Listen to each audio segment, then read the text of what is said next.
find it strange, man. I guess I haven't gone back and looked at the comments to make sure somebody didn't comment and say, oh, he's here, oh, he's there, but where the fuck is this guy at? What happened? You know, I've always wondered, like, you know, I don't think those guys get the credit they get, those First Amendment guys. Direct D, Press NH Now, auditing Erie County, you know, I can't think of all the names, whatever.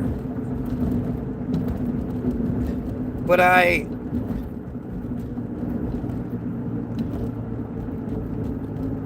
you know, the game that they're playing, the fight that they're fighting is a dangerous one. Because, you know, when your opponent, when your opposition is the police department, is the police in general, you know, who do you call if they start acting out of line? The police start doing things and crossing the line and all that, well, then who are you supposed to call? And so I've always wondered, like these guys are fighting this fight where all they have to do is be out at night or whatever, alone, and they get pulled over, or they get stopped, or something happens before they can go live, even if they're just recording. You know, if they're just recording, then it really doesn't matter. It disappears. The cops can, I mean, you know, they can stop your video, but you have to upload that video if you're just recording, if you're not live. So who's to say that he wasn't pulled over, stopped, whatever, and made to disappear? Like, I don't know. I don't want to think the worst things, but we're talking about the J-controlled system. We're talking about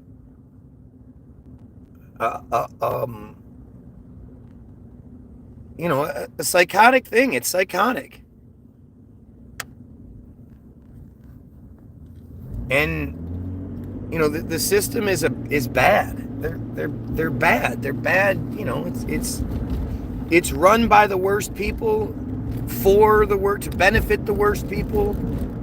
You know, it's all just a nightmare. And I hate to go to that place. I hate to, like, go to the extreme with it, but where the fuck did he go? There's nobody in his circle that can, you know, so he got arrested or something like that. I mean, even then, there's nobody trying to raise any sort of money for his bail or money for his aid. Like, where is he? I don't know. It's interesting. I just, you know, I always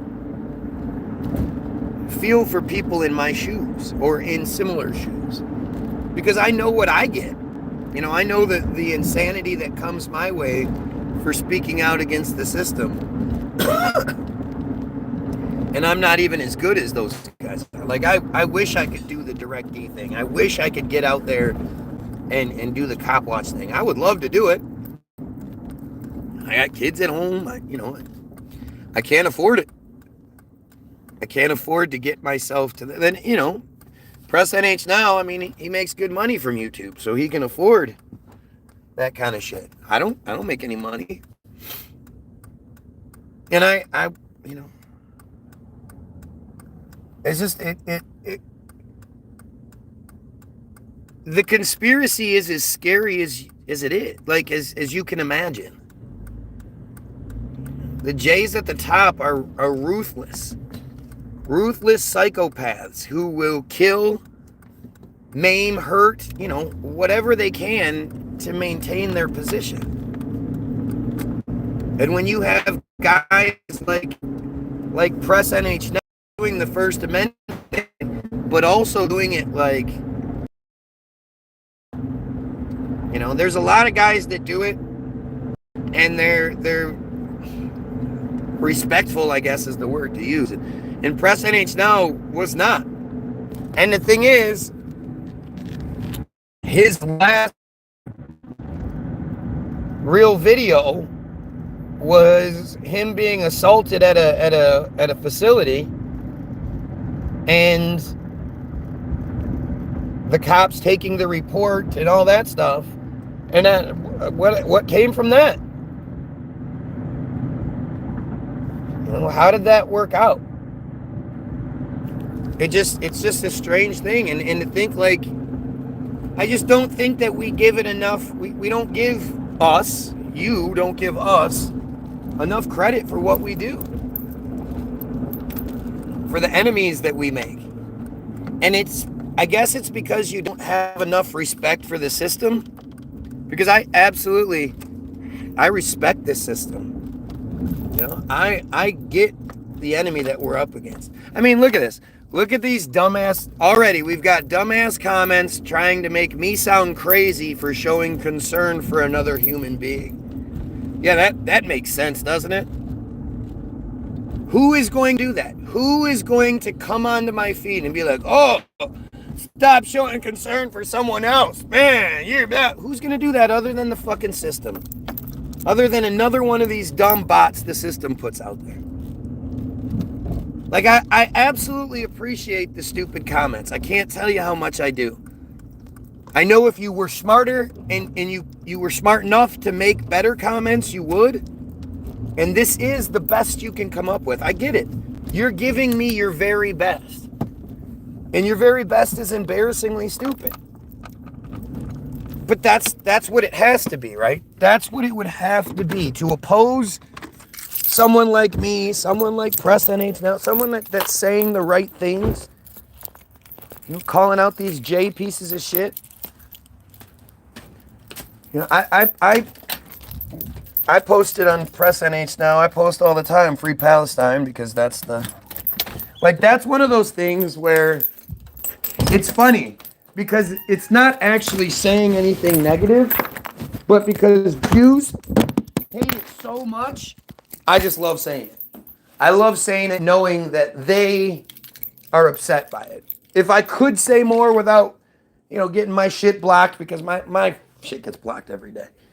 If I could say more, I would. But Press NH Now always throws a like on those comments. And he doesn't like every single comment. That would take him forever. But The latest? The latest. In our country's saga? Sure. Trump's trying to make Canada the 51st state. We pay hundreds of, this was him. I thought he just added, you know, threw a bunch of tariffs and like we're not going to be able to get avocados anymore. We pay hundreds of billions of dollars to subsidize Canada. Why? Hundreds of billions of dollars. No, we don't. Those are his words. Yeah, but we don't. Hundreds of billions of dollars. We don't pay hundreds of billions of dollars to anyone. Why? There is no reason. We don't need anything they have. We have unlimited energy. Should make our own cars and have more lumber than we could ever use. Without this massive subsidy, Canada ceases to exist as a viable country. Harsh but true. Therefore, Canada should become our cherished 51st state. Much lower taxes and far better military protection for the people of Canada, and no tariffs. I mean, part of that makes sense. You know, Canada can't be the 51st state because it's too big. But when this motherfucker starts talking about Israel, then we can talk. He renamed the Gulf of Mexico to the Gulf of America, at least on the United States side, so that we can drill again. Because Biden just put in that that we can't drill around the Gulf of Mexico or in the Gulf of Mexico. So that's why Trump renamed the body of water that none of the rest of the world recognizes as the Gulf of America, just so he could drill on the United States side. The fuck? You're gonna rename all the countries in the world to suit your needs? If I'm the most entertaining thing you can find, cool. If that's what you're gonna hide behind, that I'm just entertaining, so you point out how stupid you are. That makes so much sense. I really do. Like, oh, I get it. But, you know, again, is that supposed to bother me? That you could be literally watching anything else, and instead you keep coming back here day after day after day because you hate me so much? Yeah, that makes sense. Yep, 6 studio apartment, bro. Yep. Wait, ow! Ooh. That guy says we live in a studio. Oh, next thing. Hopefully nobody says anything about us living in my mom's basement, because that just hurts me so much. Don't studios have like a bathroom and a kitchenette? A dude just got arrested in England for burning a Quran. I'd like to see it. If you think I believe the shit random people say on here, you're out of your mind. Well, and also we don't know what all the little goofy laws in England are. You should never get arrested for burning a book. You shouldn't, but...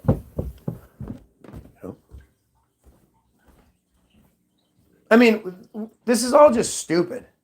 The stuff that they do to us to you know, to corral us, to you know, ensure that cattle do as they're supposed to do. It's really just boring. You know, it's really fucking boring. And you look at this stuff and you think like, so now I'm having a temper tantrum, I guess.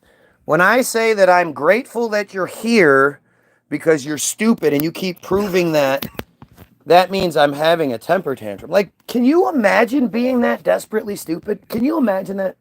You go to something and for whatever reason, you know, they never seem to want to express that because that might give away the illusion, but for whatever reason, they hate me so much they watch me every day.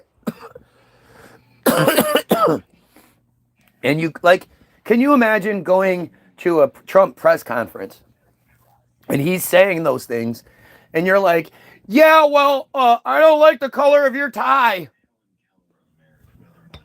Yeah, your suit doesn't fit really well. Like, what's the point? Trump's going to turn around and be like, see, look how stupid these people are. They can't come up with any... Well, Trump wouldn't be smart enough, but still. Like, look at this shit. If I'm some crack meth head and I can make you look this stupid, what does that say about you? But see, this is what's definite. This is what's necessary. This is what people have to do because they can't actually best me in anything. And at the end of the day, again, the whole thing is like, where is a person? There's a person that's missing. There's a person that does a great job fighting for your rights. He fights for your rights in here in the States. He fights for your benefit. You know, he's the guy that's out there holding police accountable. And none of you give a shit about that guy? Which, again, wouldn't be that surprising, especially since a lot of you are just dumb Jays. But those of you who aren't dumb Jays, right? Think about that shit.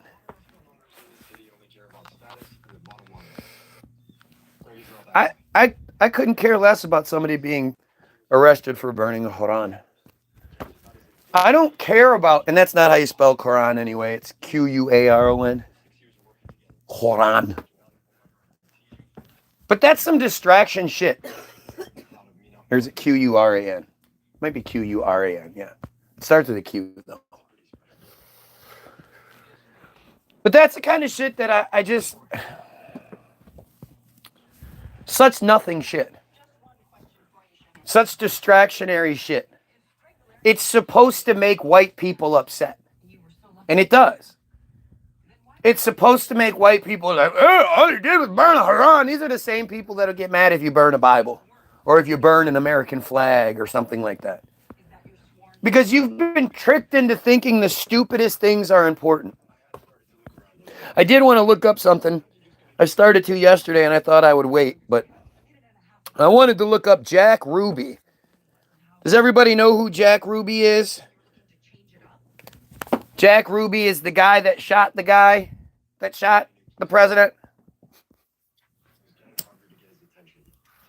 And every single aspect of this, it screams conspiracy. It screams cover up. It screams Israel. But I guess you just don't know. I don't know. But Jack Leon Ruby, born Jacob Leon Rubenstein. Did you know that? Did you know Jack Ruby was Jacob Rubenstein? It's Steen. Stein is Steen. Yes, only because I saw the movie. Rubenstein was an American nightclub owner who murdered Lee Harvey Oswald on November 24th, 1963, after Oswald assassinated President John F. Kennedy. Dun, dun, dun. I want to see that movie again. Ruby. It was good. Of course, he died 3 years later.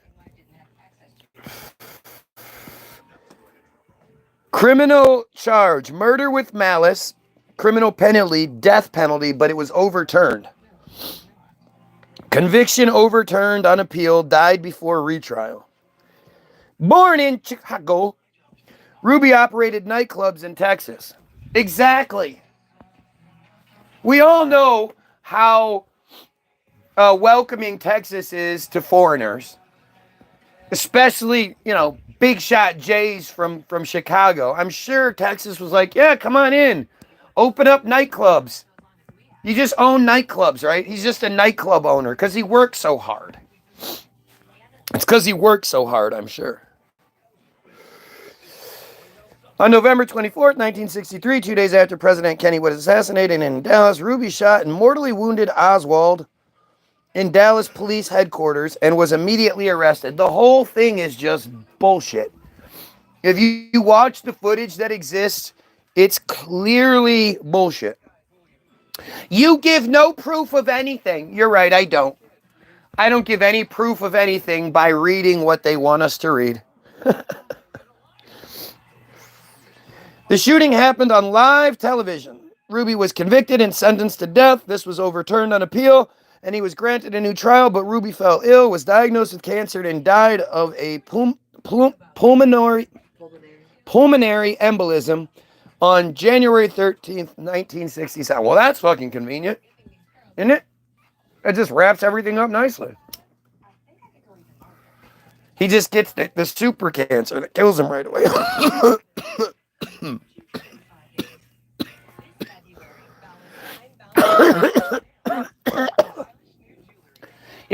I realize like this isn't as exciting as reading the conspiracy side of things.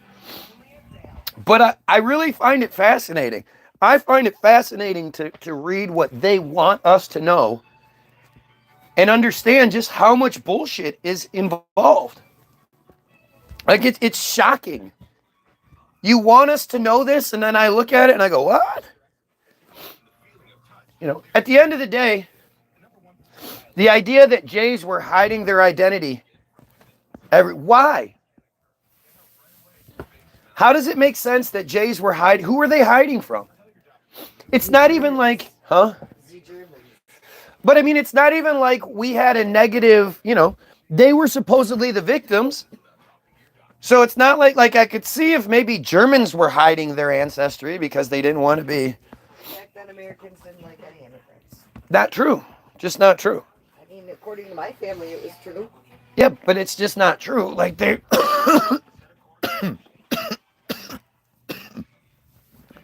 There were plenty of immigrants everywhere. They congregated in little communities because Americans treated them like shit. Americans were immigrants. What do you mean? The ones that had been here and spoke English well and blah, blah, blah, blah, blah. The ones that called themselves... For sure. There is that side of things. It was pretty prevalent back then. So you think. It was first-hand experience from family. Right. And we all know that everybody always tells the truth and doesn't exaggerate and doesn't make... And when people talk, it's not like they talk from their own personal experience. They talk about the whole thing because they knew everything that was happening everywhere. I mean, I know when I hear the stories like of your grandmother, it doesn't sound like somebody that wanted to assimilate. This is somebody who refused to learn the language, who, tried to keep every custom possible and, chased away the blah, blah, whatever. you can't say that, like, I don't know. I mean, obviously racism has always been a big part of things, but you know, especially when it comes to the Jays, what there's no hiding there.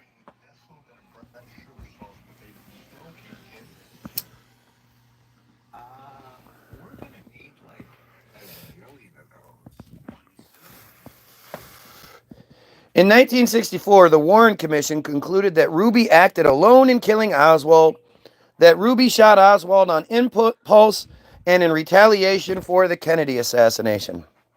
The commission's findings have been supported by some writers, but also challenged by various critics who hypothesized that Ruby was part of a conspiracy surrounding the Kennedy assassination. It's just so stupid. I mean, it really is. When you look at the narrative that we're given regarding Kennedy, it's insultingly stupid. And it's just like 9/11. It's just like Oklahoma City. It's just like all of these situations where clearly it couldn't work out that way. You know, the shots that Oswald supposedly made with a bolt-action rifle, there's not a single person on the planet that has ever come forth and been able to duplicate anything even close to that. To pump off, quote, 3 rounds in such a short period of time with such accuracy from so far away. And then there's just this idea that Kennedy was shot from the back. You don't get shot from the back and the bullet explodes out of your head on this side and then you jump backwards into the force of the bullet. That's not how that works. You know, the idea that he wasn't shot from the Grove, you know, the what's it called? The what the fuck is it called? The whatever where the shot, I can't even think of the fucking the cute little name they've given it. But it's obvious. It's obvious when you look at the footage, but at the same time, when it comes to the footage that we've all seen, understand that footage was taken, supposedly, by some Israeli J piece of shit. You know, Abraham Zapruder just happened to be at the right place at the right time with the right camera. And the thing that then comes that comes out of it too is, as soon as you understand that the Zapruder footage, which was under lock and key for 12 years until the Freedom of Information Act and Dick Gregory got it unlocked, the Zapruder film has been edited. There are, you know, according to experts, there are clear signs of edit. So as soon as you understand that there's even been one edit, one touch-up, it throws the whole thing out the window. You don't know what the fuck you're looking at that point.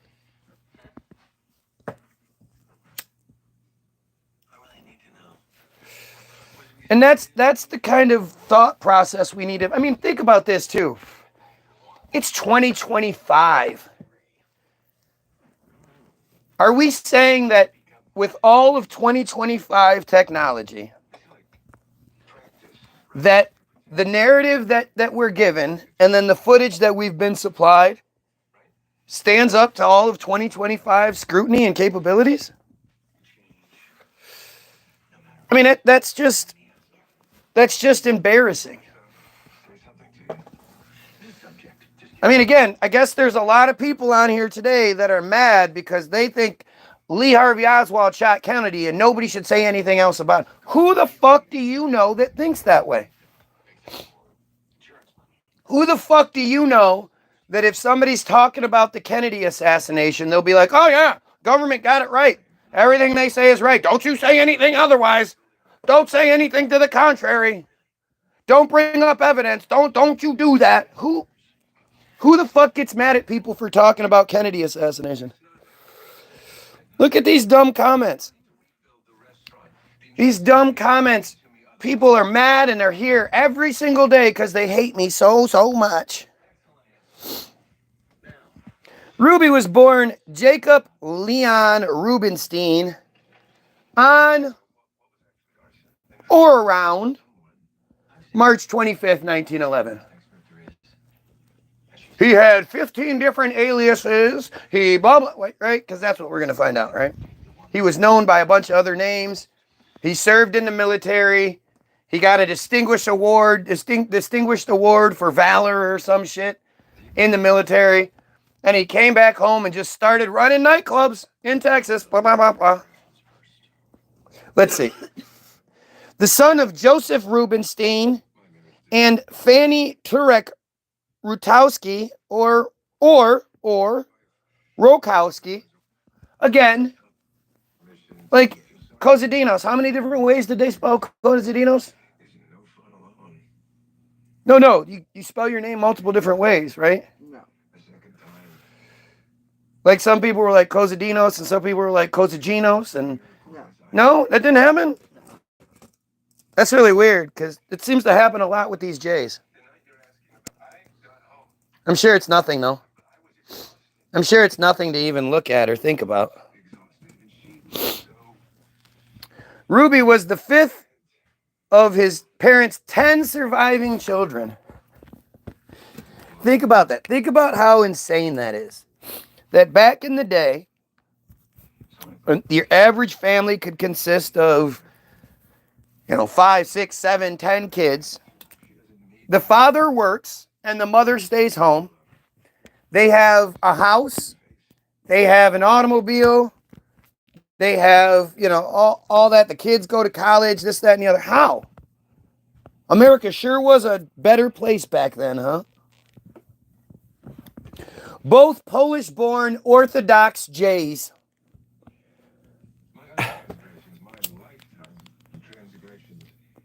I mean, again, when you think about it and you think like, okay, so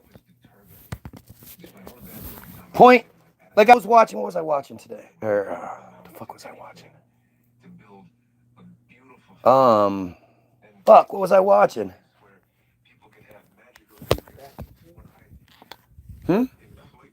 No.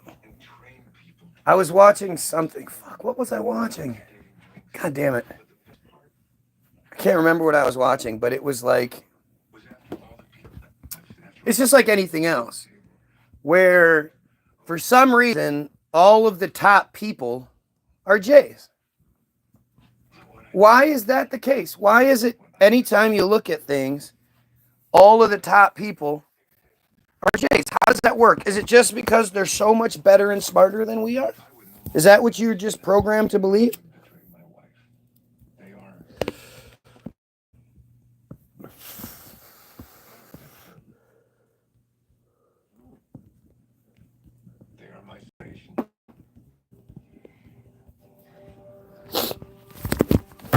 I mean, it's really like, again, so the guy that just happens to shoot Kennedy, or that happens to shoot Kennedy's assassin, just happens to be a J of all people? Kennedy was pretty anti-J. Kennedy was definitely anti, Israel in some regards. I mean, I try not to think too much about that. Was he anti-Jew? Wasn't she Jewish? No. Jacqueline Onassis? No, I don't think so. But he was trying to make AIPAC a foreign entity. Like, he was trying to keep Israel out of our politics. Onassis, she was a Greek, I think. While he was growing up, his parents were often violent towards each other and frequently separated. Ruby's mother was eventually committed to a mental hospital. Bum, bum, bum, bum. Thinking about those old school mental asylums and all that shit, boy, that's some scary shit. But this is a nice way to make it so nobody could do any sort of follow up. I mean, if he had 9 brothers and sisters, that would mean by now there are probably lots of Rubensteins that were related to Jack Ruby.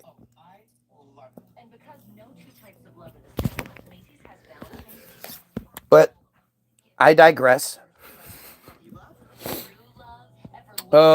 His troubled childhood and adolescence were marked by juvenile delinquency, with time being spent in foster homes.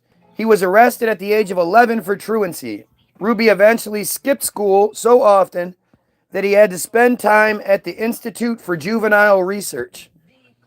He sold horse racing tip sheets and various novelties, then acted as a business agent for a local refuse collection unit that later became part of the International Brotherhood of Teamsters, the IBT. From his early childhood, Ruby was nicknamed Sparky by all those who knew him. His sister Ava Grant said that he acquired the nickname because he resembled a slow-moving horse named Sparkplug or Sparky in the contemporary comic strip Barney Google. That's weird. Never heard of Barney Google. No, you're not smart enough to do my job, dude. Sorry. Sparkplug debuted as a character in the strip in 1922. So he was 11 years old by the time this character debuted. And it was such a big, huge phenomenon that he earned that nickname that quickly. Wow, that's crazy. Her dad was French. Other accounts say that the name was given because of his quick temper. Grant stated that Ruby did not like the nickname and was quick to fight anyone who called him that. Oh no, the J wants to fight me. In the 1940s, Ruby frequented racetracks in Illinois and California. Yeah, why not?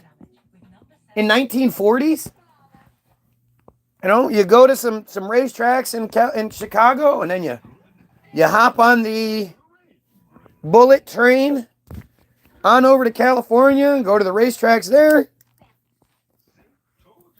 Telling you, logistics always fucks with the narratives.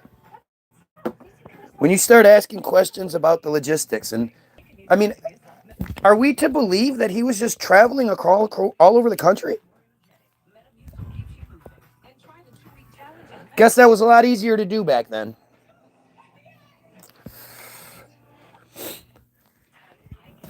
He was drafted in 1943. He was drafted at 32 years old.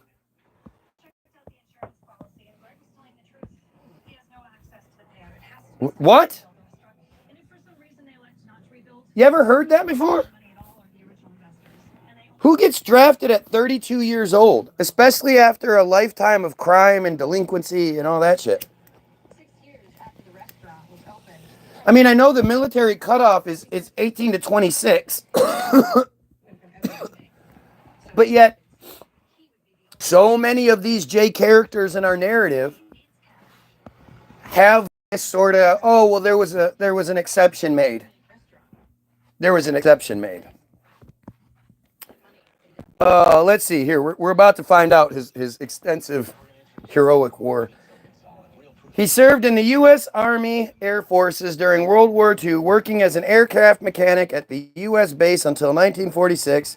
He had an honorable record and was promoted to private first class. Okay, so this is the guy that never went to school and was all about the horse racing. Gets drafted at 32 to be an aircraft mechanic? You can't find that answer. Her father was French, Irish, and English. Can't find out what her mother was. It doesn't say. Auchincloss. Crazy. Yeah. Not really, though. I went through even down to her grandparents. I couldn't. It didn't say where they were. Nobody. She wasn't Greek. She married a Greek. Onassis. She married Onassis. What was her original name? Bouvier. Well, Bouvier, which is her dad's, but then her mom was Auchincloss. Right. In 1947, Ruby moved to Dallas purportedly because of the failure of merchandise deals in Chicago and to help operate his sister's nightclub.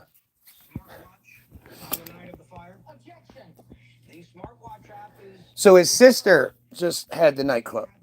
Gotcha. Soon afterward, he and his brothers shortened their surnames from Rubenstein to Ruby.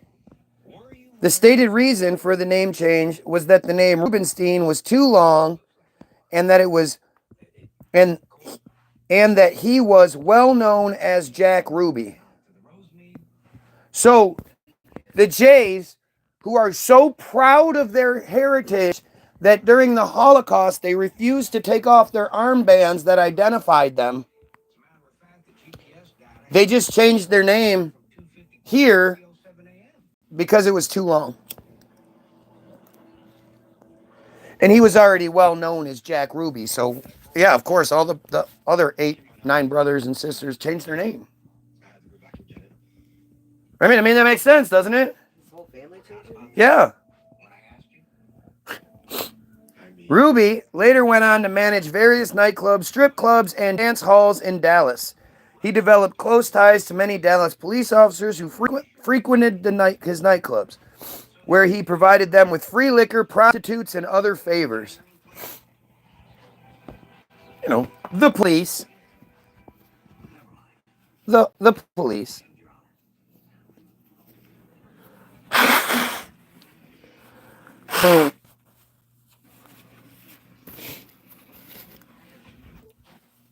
This is interesting because at 47 is when Israel was really starting to get going. So in 47, he moved to Dallas. Ruby never married and had no children.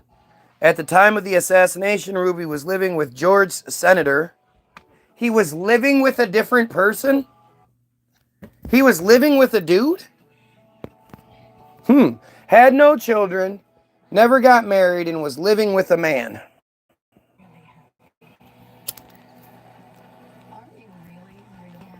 Had a quick temper. Gosh, that's weird. I wonder if Sparky was a common sort of name in the gay clubs back then, or like a, you know, if it had a double meaning in the gay community back then. Really interesting that this man who was so successful that he owned and operated nightclubs and shit in Dallas, friends with all the police, all that other shit, was living with another dude?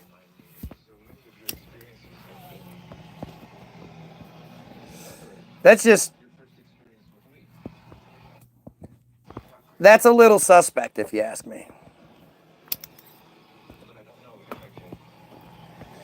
But what do I know, right? I'm dumb. George, and a guy's name he was living with was George Senator. You met a lot of Mr. Senators back in your day? This is Mr. and Mrs. Senator, Mr. and Mrs. Congressman, Mr. and Mrs. Representative.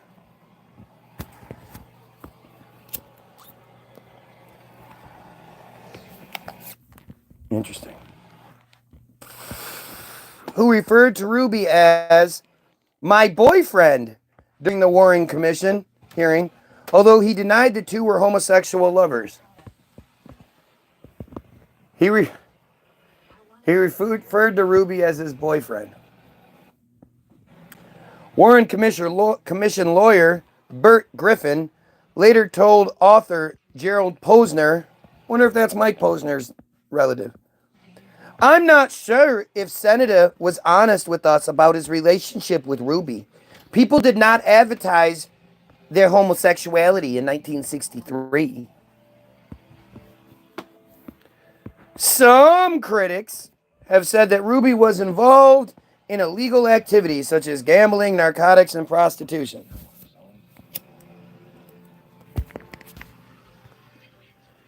Seems like it's pretty obvious, don't you? You think so? An FBI report in 1956 stated that informant Eli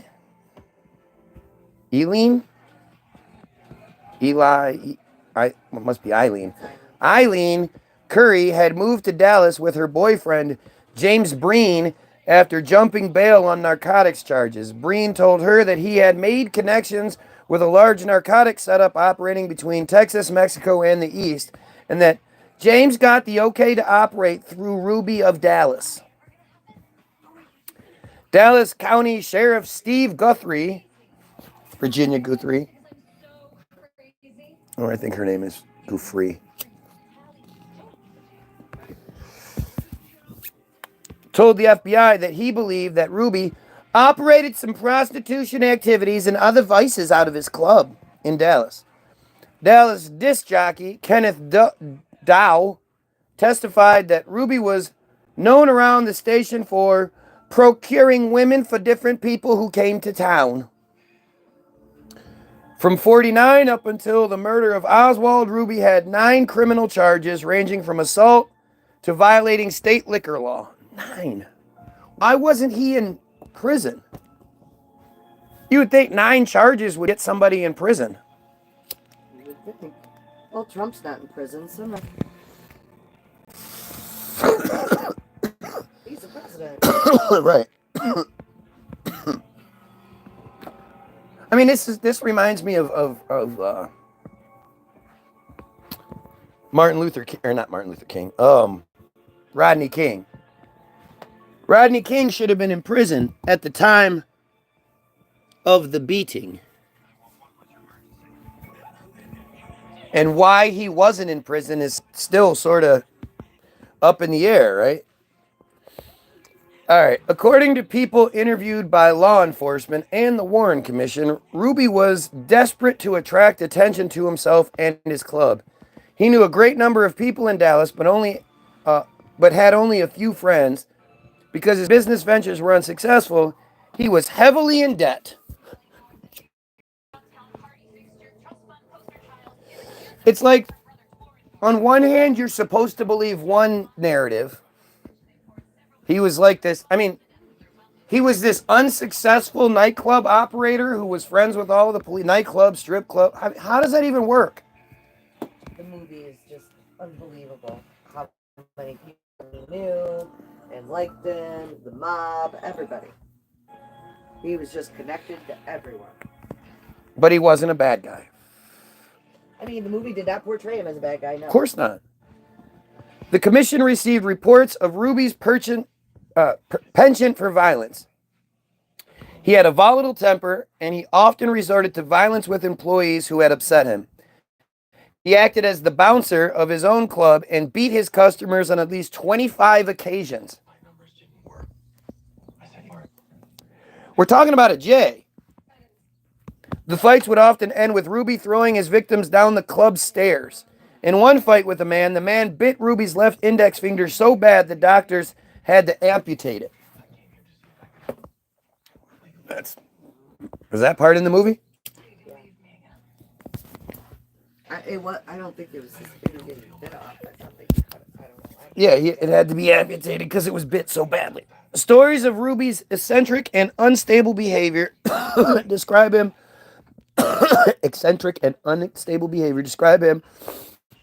as sometimes taking his shirt or clothes off in social gatherings and either hitting his chest like a gorilla or rolling around on the floor.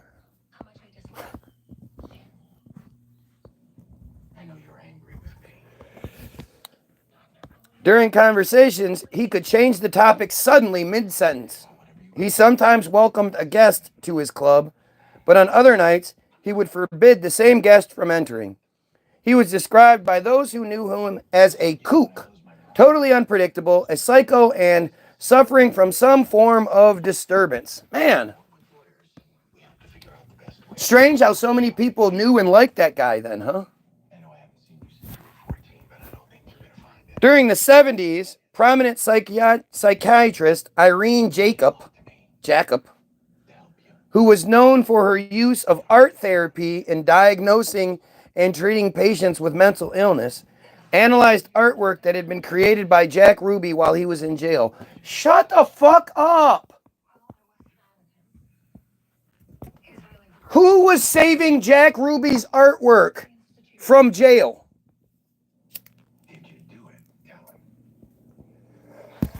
Just think about that. Are we to believe that every time someone is let go from prison, all of their stuff is just kept in a just-in-case box? Does that make sense? While assessing one of Ruby's drawings, which had been included as part of art exhibitions at the World Congress of Psychiatry meeting in Waikiki and the University of Hawaii in late August and early September 1977, she claimed that his work conveyed repressed aggression and secretiveness. She could tell that from his artwork.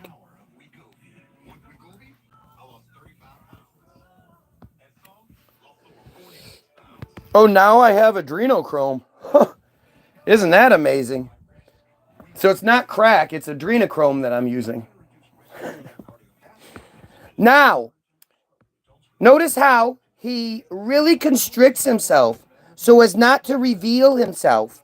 He hides behind all those geometrical lines and pointed edges. You can feel his controlled aggression. Oh, Jesus. Oh, Jesus. The Warren Commission attempted to reconstruct Ruby's movements from November 21st, 1963 through November 24th. The commission reported that he was attending to his duties as the proprietor of the Carousel Club. So, again, this man is heavily in debt with a bunch of failing this, that, and the other, but he also has a club that's operating,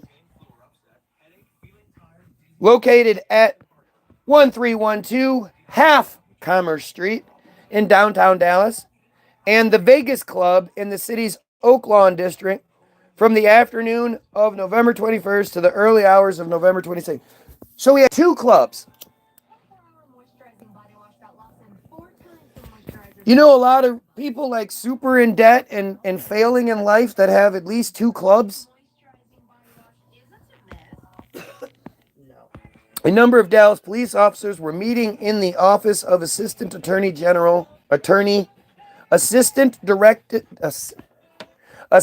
District Attorney Ben Ellis when Ruby entered and passed out business cards advertising a gig by Jada, a stripper at the Carousel.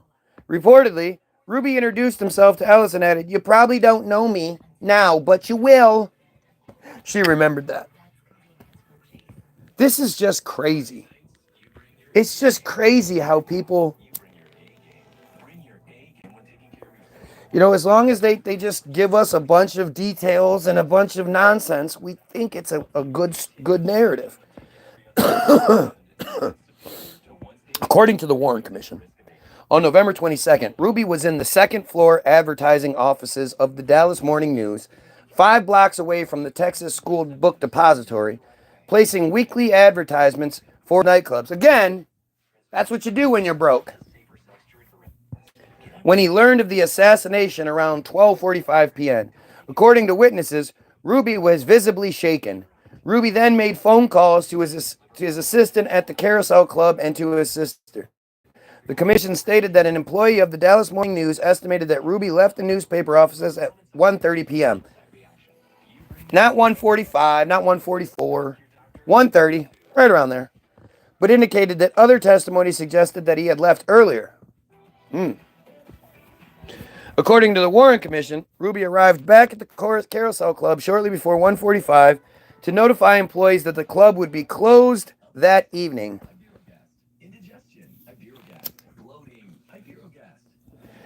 I mean, just think about it. The idea that somebody is so upset by the president being shot and just happens to have all the connections to be able to get themselves close enough. Interesting. Interesting. He must have really loved him some John F. Oh, well, I guess that's that. I gotta go back. Okay, let's see.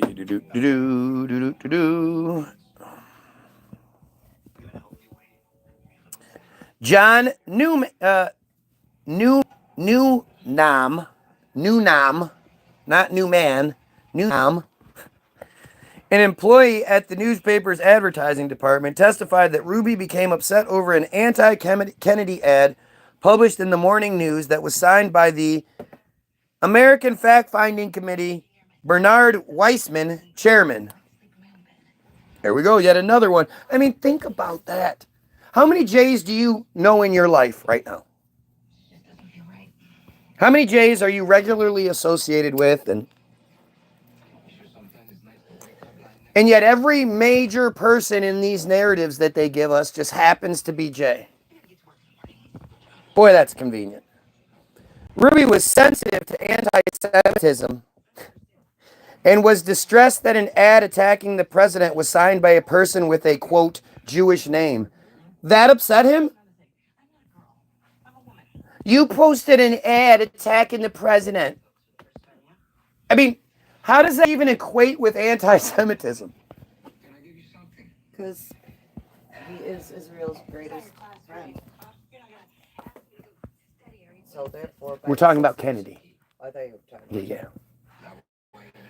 Early the next morning, you know the guy we've been talking about all morning. Yeah, well, I'm Early the next morning, Ruby noticed a political billboard featuring the text, "Impeach Earl Warren" in block letters.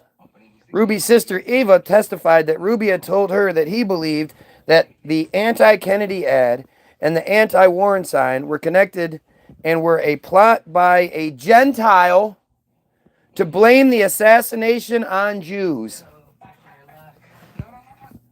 I'm not making this up. That's what this says.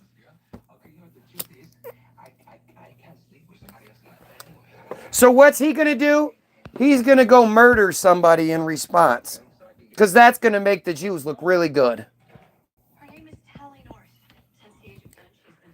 Ruby was seen in the halls of the Dallas Police Headquarters on several occasions after Oswald's arrest for the murder of Dallas policeman J.D. Tippit.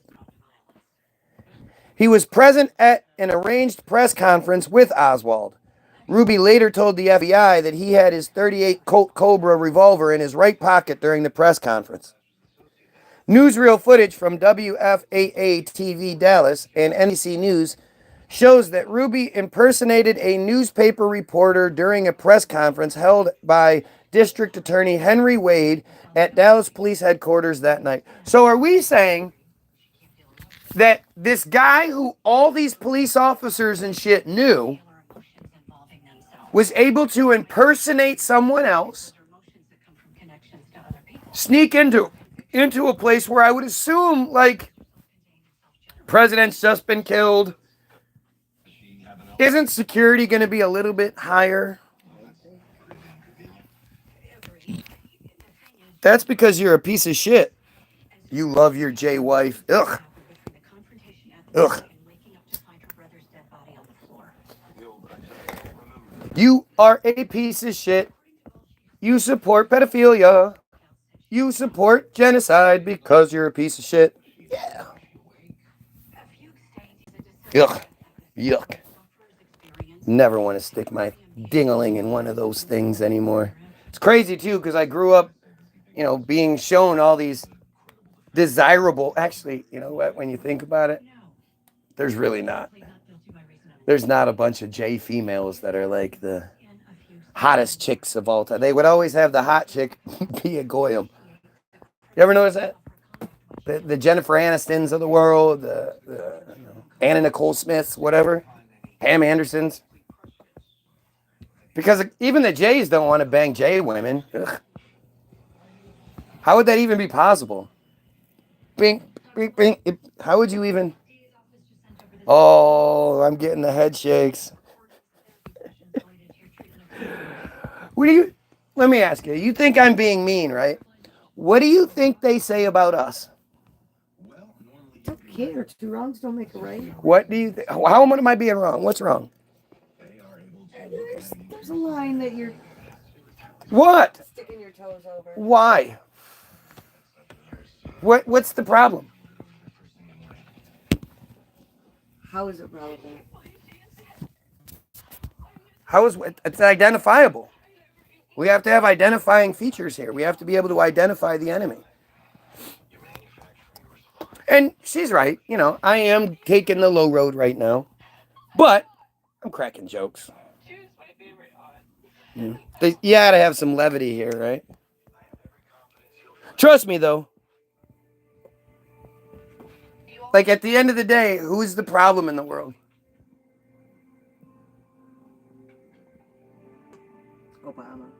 Obama, exactly. Wade briefed reporters that Oswald was a member of the anti-Castro Free Cuba Committee.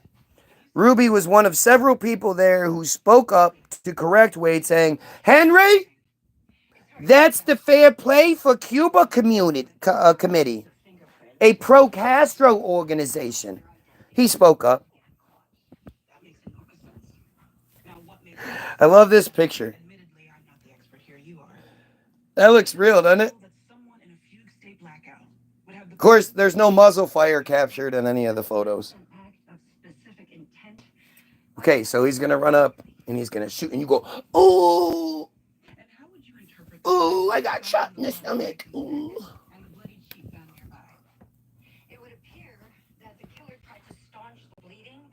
I mean, the gun isn't even pointed at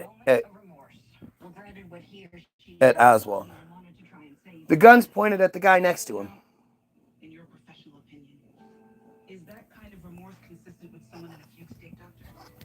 The whole thing is just fucking crazy. The whole way it works out. On November 24th at 11:21, Oswald was being escorted by Dallas police detectives Jim Leavell and L.C. Graves through the police basement to an armored car that was to take Oswald to the nearby county jail. So basically, the reason that was happening is because apparently they knew that there were a lot of people that were trying to, kill Oswald. So they were going to sneak him out the back through the basement where it can all be controlled, put him in an armored car, and take him where he needed to go because people were so upset. And yet, somehow, Jack Rubenstein, who everybody knew, who was known for procuring prostitutes for these same police officers, he snuck in with a gun and was able to do this. Just amazing.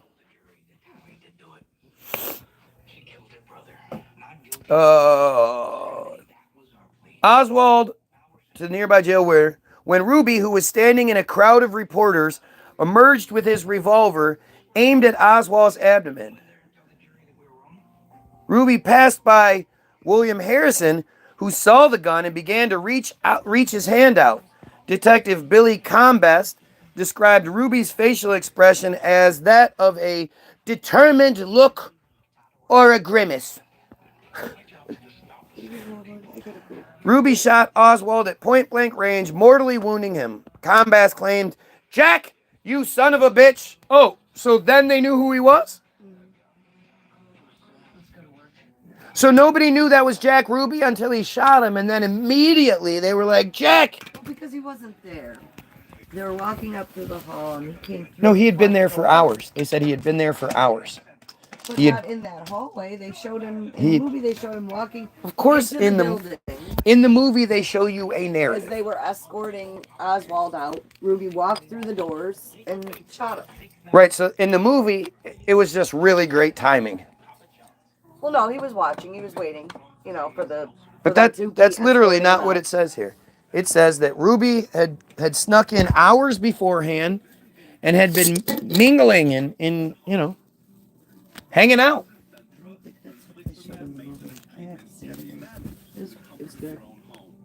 Well, I'm going to go off of what, I mean, the Hollywood movies are always going to have elements of fantasy and, Oh, for sure.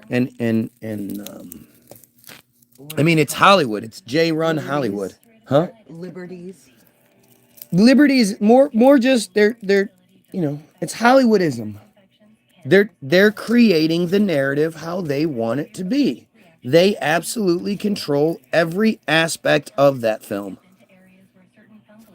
They decide to star in it, they wrote it, they produced it, every single thing in that film is done on purpose by them.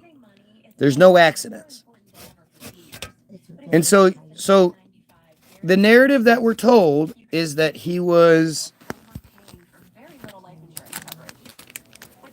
had snuck into the police department posing as a reporter and I mean, think about how bad this makes the Dallas police look even more so. Even after they were supposedly at a heightened state of alert, they still didn't recognize a guy they all knew because he provided them with prostitutes until he shot him. And then as soon as they shot him, the guy was like, "Jack, you son of a bitch." What sense does that make? What sense does that make to anyone? I mean, it makes about as much sense as somebody being mad at me for talking about this, right? Who is going to do that? Who's going to be mad at me for having this conversation other than the system?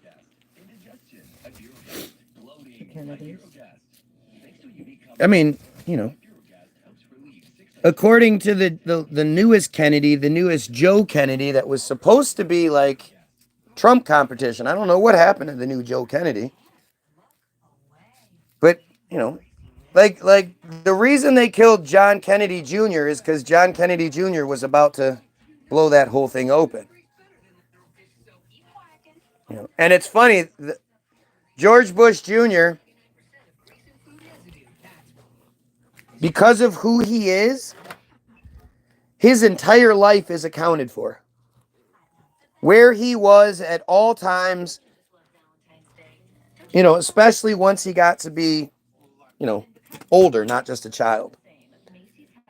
And yet, the night that Junior dies in a freak plane crash that makes no sense whatsoever, George Bush Jr. is nowhere to be found. Who, W? That one? Huh? George Bush Jr. W, yeah. Nowhere to be found. And if Kennedy would have ran, we would have never had a George Bush Jr. Kennedy Jr. was so popular.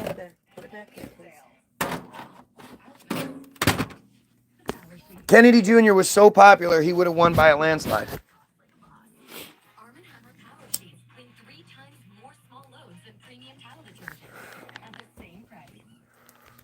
Again, ask yourself, other than dumb Jays, who's going to be here mad at me right now? Immediately after the shot was fired, Graves grabbed for Ruby's gun, and Harrison grabbed Ruby's shoulder as the armored car had rolled down the ramp at the moment Ruby emerged and slightly hit Ruby's leg almost immediately after he fired, causing him to almost lose balance as he was immediately subdued by police. Ruby and Oswald were both taken into the basement level jail. After Ruby was handcuffed and taken up the elevator, Oswald was placed in an ambulance and driven to Parkland Memorial Hospital, the same hospital where President Kennedy had died 2 days earlier.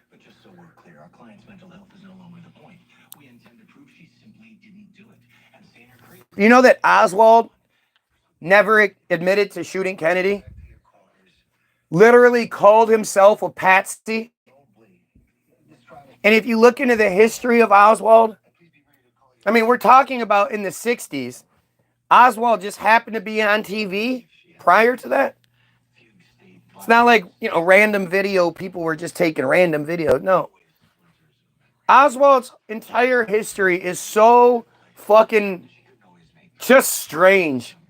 Connections to the Russians and spending time in Russia. Like, Oswald's story is nuts.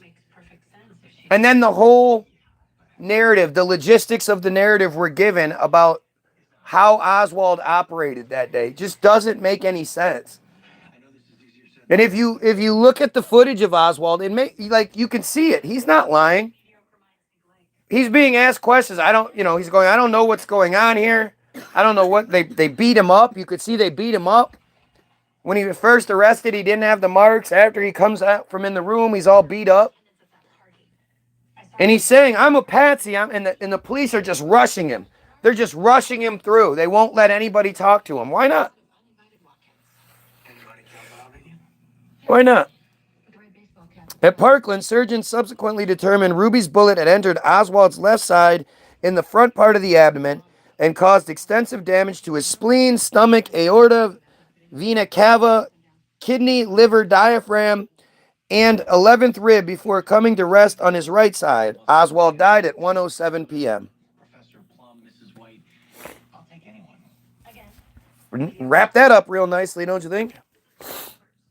A network television pool camera was broadcasting live to cover Oswald's transfer.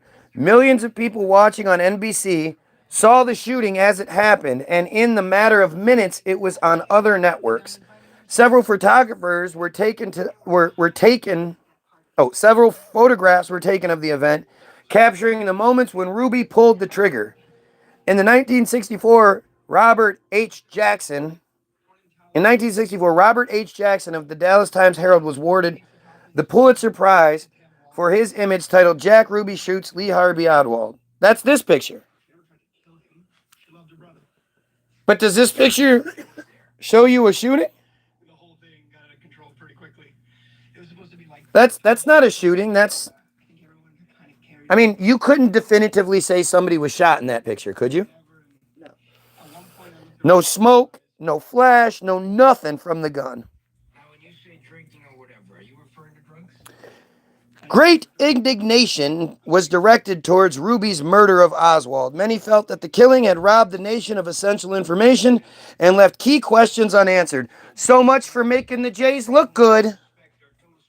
Former Vice President Richard Nixon said, Oswald was also entitled to a trial. Two wrongs don't make a right. Oswald's murder compounded suspicions that the Kennedy assassination was part of a larger plot. Oh, look at the judge. Who is the judge? Why do you think they constantly show us that? They constantly show us that the Jays are the judges.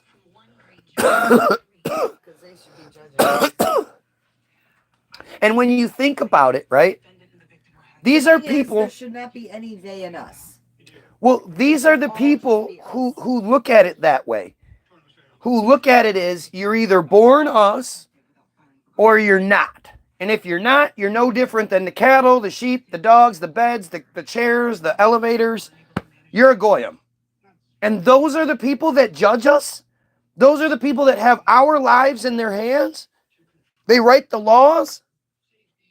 Like, this is where people go, oh, you're just mistaken. You're confusing Israel with Jay. You're confusing Zionism with Jayism. No, I'm fucking not. I understand what the Jays believe.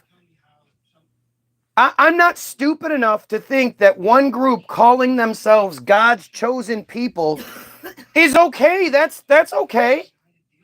Right? That's okay. Every other religion encourages you, wants you to join them. And if you join them, you're a full-fledged member. You're a part of the group. They're grateful to have you. The Jays don't want you. They'd prefer you to be a Christian that thinks they are your God's chosen people. That if you're a Christian, then you automatically put them above you.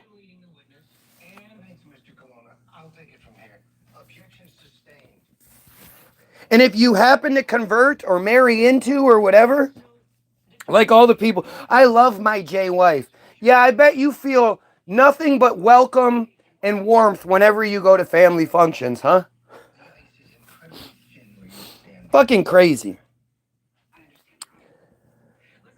Not all were shocked, however. The crowd outside the headquarters applauded when they heard that Oswald had been shot. In Dallas and elsewhere in the nation, Oswald was hated in death, and Ruby was viewed as a hero by some citizens. During his time in jail, he received many letters from the public, often praising him for his actions. Again, who would be that stupid? I mean, I get that. I understand that there are a lot of stupid people out there. Oh my God, if somebody shot Trump and was in jail, that person would be inundated with love. Yeah, but this isn't somebody that shot Trump. This is the guy that shot the guy that shot. And I'm sure if somebody shot Trump and then somebody shot that guy before we got the answer, people would be upset. But I think you would know it. The serious Trump pansies wouldn't be loving on that guy. I mean, but you have to think like people would know why Trump got shot. They would assume it was one of many reasons because he was he's such a despised piece of shit. Yeah, Kennedy was revered. Right. But not by the Jays. They were pretty mad at him. The Beeves here. Rubenstein versus the state. After his arrest, Ruby said that he had been distraught over President Kennedy's death, had wanted to help the city of Dallas redeem itself in the eyes of the public, and that he was saving Mrs. Kennedy from the discomfiture of coming back to trial. Right, that's going to make everything okay. I think she was Jewish. That's why they have her. That's why they're hiding it. Her mother's history is scrubbed. Mm-hmm. I can find out where her dad was born and where his family came from, but did you look it up directly? I looked up, yeah, her. Was and then I followed Jackie Onassis Jewish?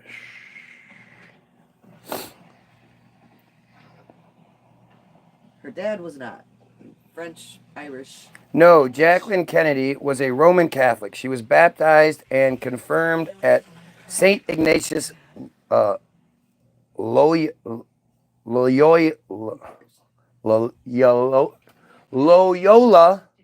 Church in New York City.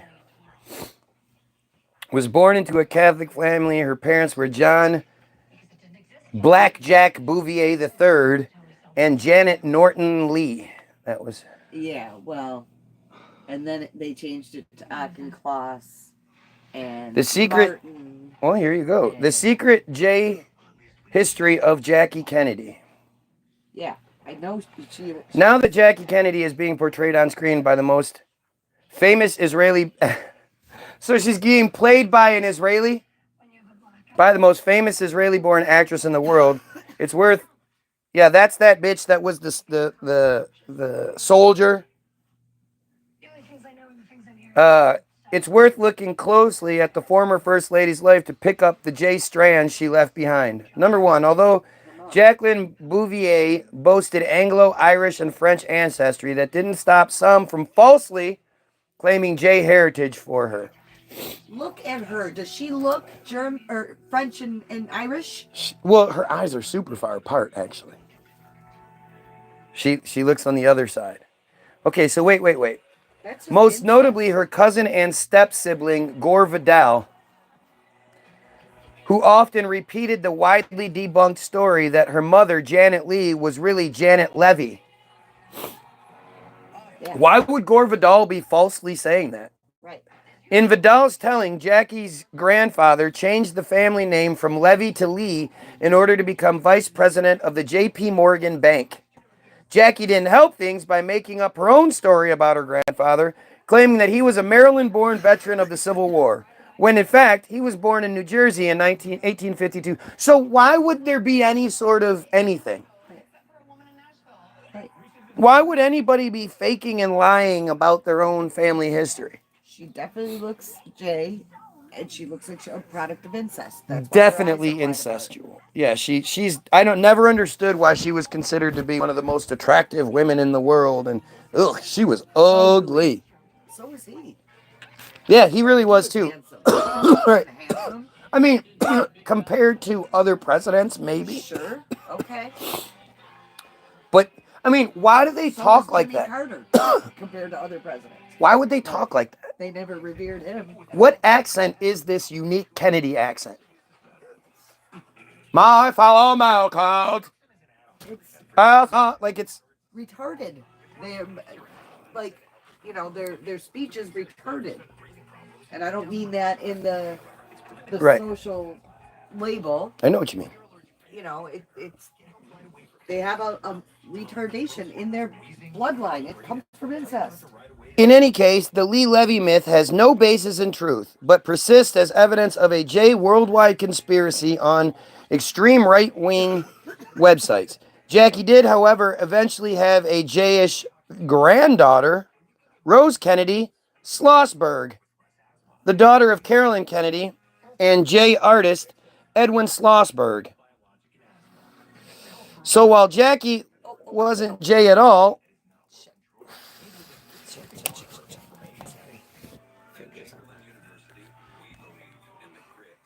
she was nevertheless a booby. Rose Kennedy Schlossberg did, in her own manner, channel her family's challenging history. Schlossberg, who is said to bear a remarkable resemblance to her maternal grandmother, launched a web-based comedy series earlier this year called End Times Girls Club, a 6-part satirical take on apocalyptic survival from a woman's point of view. For much of her existence in the public eye, Jackie Kennedy was known as a fashion icon, and the designer outfits she wore were the object of obsessive, almost Talmudic study and commentary. Seriously, that's what all the women talked about back then. I remember Because that's all they were given to talk about. Women were made stupid. Were enamored by her outfits. I've seen the outfits. They're not. I mean, granted, it's all relative. Back in that time, they were groundbreaking and innovative. She looked good. She was dressed well. She was a well-dressed woman. I mean, when you have the designers, the biggest designers of the world, designing your clothes specifically for you, yeah, you're probably going to look nice. But it's strange because, again, like, this is the result of Hollywoodism, the American J dream, and the symptoms of it and the effects of it. So when you look at, like, you know, again, find a test, an 8th grade test from the late 1800s, right? And basically none of us can pass it. We might be able to get some of it right, but we're not going to get most of it right. Tests that our grandparents took at school. That's anyway. If you look at those narratives, those tests from back in those days, in the late 1800s, early 1900s, there wasn't public school.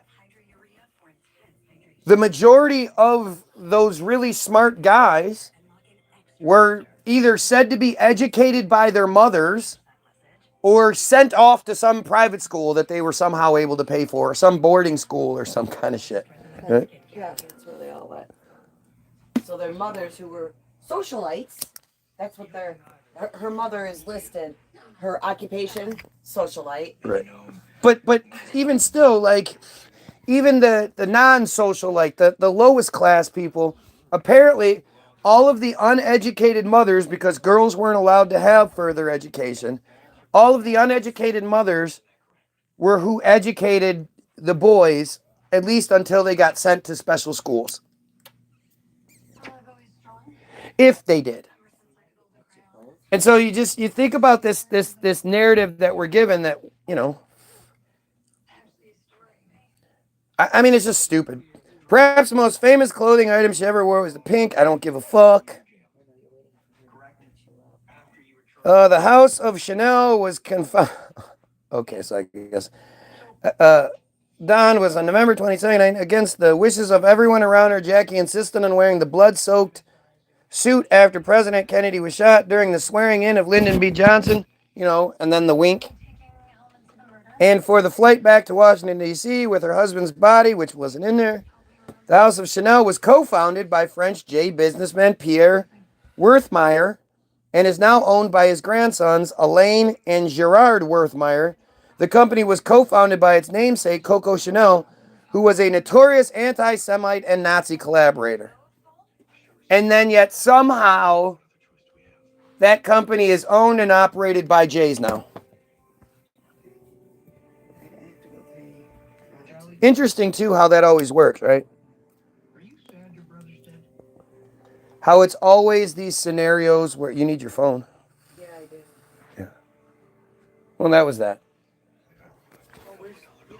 Right here. It's fine. I don't need that.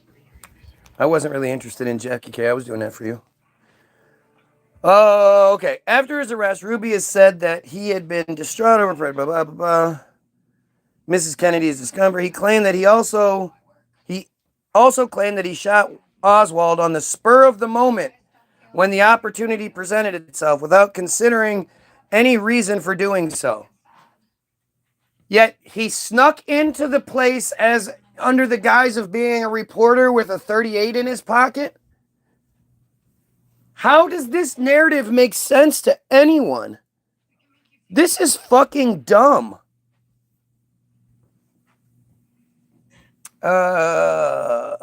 Ruby said that he was an admirer of President Kennedy and the Kennedy family, and that he cried when he heard that the president was shot in mourning cried a great deal Saturday afternoon and was depressed that night. The grief over the assassination, Ruby stated, finally reached the point of insanity, suddenly compelling him to shoot when Oswald walked in front of him in the basement that Sunday morning. I mean, that's just stupid. That just doesn't make any sense. And like, if I was a lawyer, I would absolutely be picking this shit apart. Nope. Thought she said that he was there. Like he went there in a disguise. He disguised and tricked his way in with a gun in his pocket. But he had no plan on shooting him, huh? Evil did it. Oh yeah? Evil? Are we sure it wasn't D-Evil? All right. At the time of the shooting, Ruby said that he was taking phenmetrazine, preludin, a central nervous stimulant. He was taking fucking psych meds.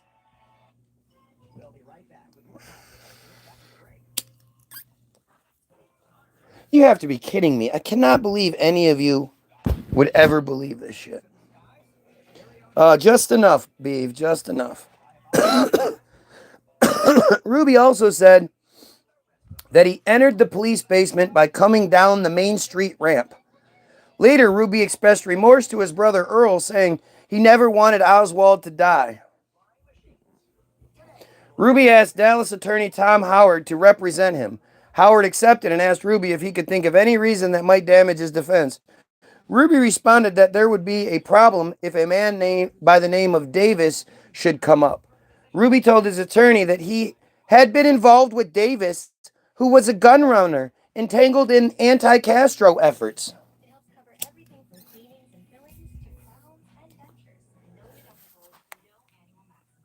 So he just happened to be friends with a gun runner associated with anti-Castro stuff. And then Oswald is said to be a pro-Castro supporter. Oh, come on. Ruby's brother Earl replaced Howard with prominent San Francisco defense attorney Melvin Belli, who agreed to represent him pro bono. How much you want to bet? Melly is Chinese.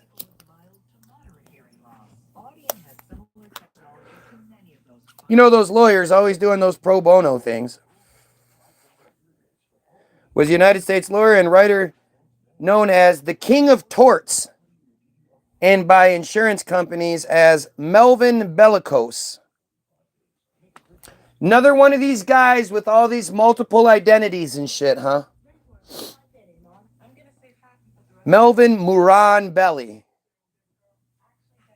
He had many celebrity clients, including Zsa Zsa Gabor, Errol Flynn, Chuck Berry. Okay, Zsa Zsa Gabor, slapping police. Errol Flynn, it was fucking crazy. Chuck Berry. Why isn't Chuck Berry? Why is Chuck Berry still so revered? Chuck Berry was a nasty, nasty motherfucker. He was a pedo of the highest, like, he was actually a hebephile. You know, he liked prepubescent girls. But this dude is well known as being this hebephile. And was still, you know, still regarded as this great guy.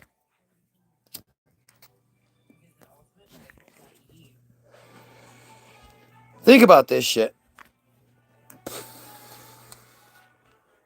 You're Chinese, read dictionary. Oh, okay, buddy. Read dictionary. Okay. Ali, the Stones, Jim, and Tammy Faye. During his legal career, he won over $600 million in damages for his clients. He also represented.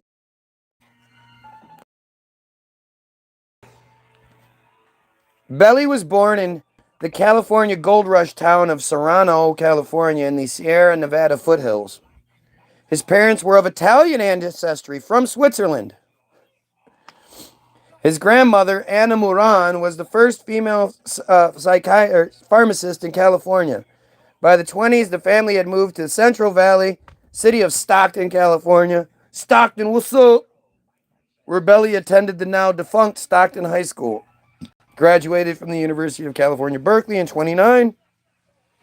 After traveling around the world, he returned to the UC Berkeley School of Law, from which he earned his law degree in 1933. Of course. Oh, fucking course.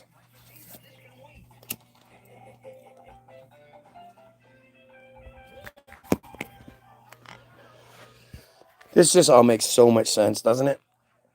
Who is NH? Who is Press NH now? We should make a quick detour. Where is this guy? This guy is one of the best First Amendment auditors out there. His name is Mark. I don't know his last name, but his name is Mark. And he's a guy that bullies the police when the police bully people. He's actually really respectful and you know, nice and shit when they're nice to him. And they respect our rights. But that is a man who literally is out there every day putting his life on the line for our rights, for your rights.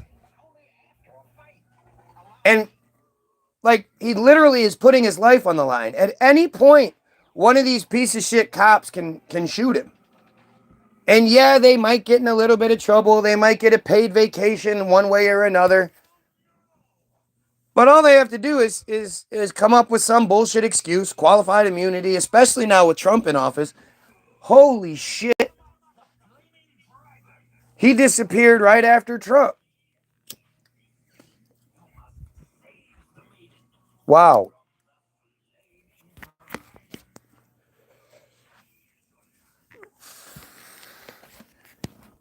But he's fucking fantastic. And again, I don't think, like, obviously the same people that are going to be mad at me about exposing Israel and the J connection to history and all that shit, obviously they're going to hate the same people. They're not going to like the people that do way more than I do. Like, he is much more effective and you know, he does way more than me.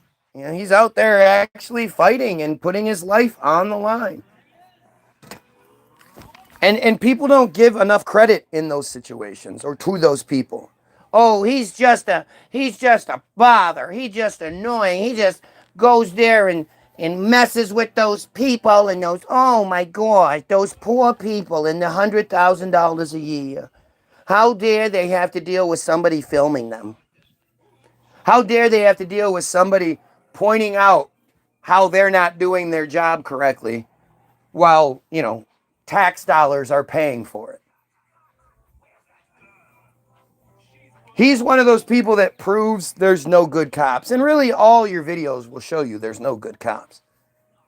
If you want to show me the video where one cop stops another cop from violating somebody's rights, from abusing someone, from, overstepping the bounds, then we could talk about that person being a good cop. There's actually a guy, if you guys remember, Michael Wood. Hey, look, Anthony Kuhn is flying the pedophile flag. Everybody say hi to Anthony Kuhn for flying the pedophile flag. He's acknowledging that he likes fucking with children, trades in child exploitation materials and all that. He's acknowledging himself, right? By flying that pedo flag, now they can communicate with each other. So now other people that have those child exploitation materials or want them know to go reach out to this guy. Oh, this guy? Okay, let me see if I can connect to that because that guy has the good pics. That guy has the good videos. That guy might even be able to procure me an actual kid. Like, that's what that pedo flag does when they fly it on here.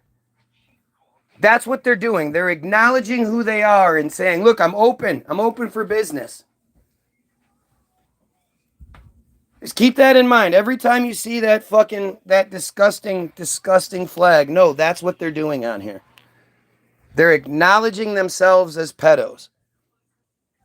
And see, look it. Is this guy even going to deny it? No, he's like, look, you're the best ever for exposing us. You're the best ever. For figuring this out, you're the best ever. Understand, it's the truth. I'm not saying it like with hyperbole or, I'm not saying it joking. These guys are pedos. They fuck children. They rape children.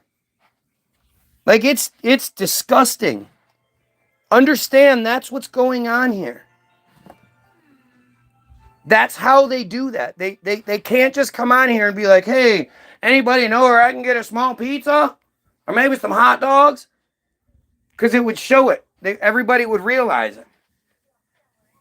And then the new list they came up with the, the couch and all that got exposed as well. So now they're just saying, oh no, that's me showing pride. And no, it's them acknowledging that they're open for business. Anyway.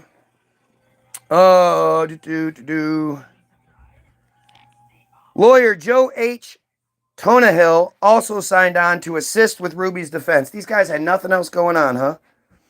At his bond hearing in January of '64, while talking to reporters, Ruby tearfully said regarding the assassination of Kennedy that he could not understand how a great man like that could be lost.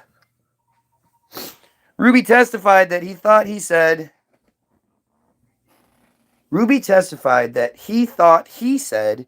"You killed my president, you rat," as he shot Oswald.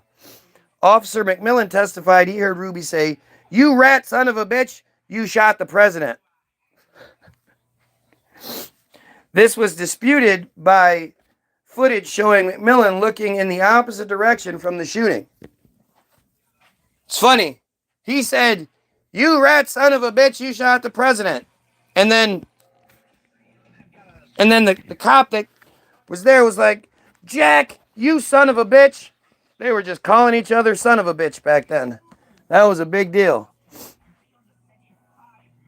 ChatGPT, writing the narrative.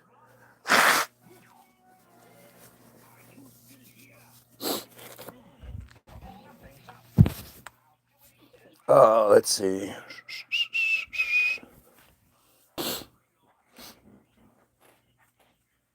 Did we skip something?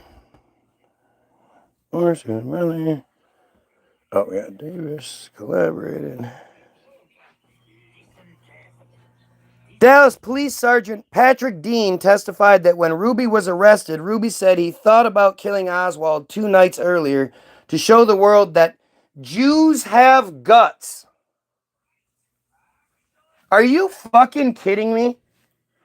It's so strange how whenever they're doing stuff, they can talk about how everything they do is about being Jay and to show Jay this and to do Jay that, and they didn't want to be. But then if you say, yeah, you know the Jays do this, oh, how dare you?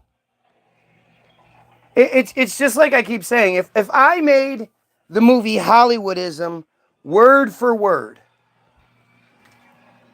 and I had, people of color, non-Jays, saying everything said in that movie, except changing the we's to they's, we would get ridiculed.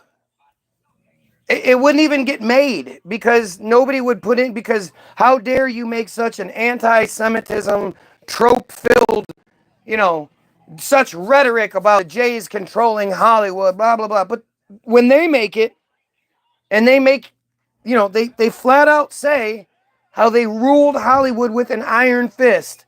And to think, like, do you really think that all of those Jays who, became incredibly wealthy and had all that power and prestige and nepotism at the time, they eventually just gave it all up? Nah, we'll let the Goyim now handle this. No. If you look at who owns all of the studios and all that shit, if you can trace it up to its highest fucking standings, it's still the Jays. They absolutely control the narrative. Detective John Archer said Ruby had told him he intended to shoot Oswald 3 times, and McMillan corroborated this. How? I thought he was remorseful. I mean, how would you know he intended to shoot him 3 times? Ruby told him that. I intended to shoot 3 times because I was having a psychotic breakdown that I thought he didn't plan on it. I thought it was just a fucking spur of the moment thing. On March 14th, 1964, Ruby was convicted of murder with malice and was sentenced to death. Ruby's conviction was overturned by the Texas Court of Criminal Appeals on the grounds that an oral confession of premeditation made while in police custody should have been ruled inadmissible because it violated a Texas criminal statute. I mean, what kind of dumb games are we playing here?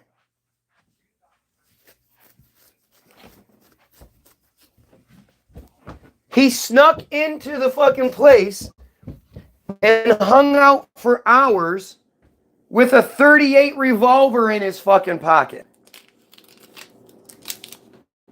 Are we serious right now?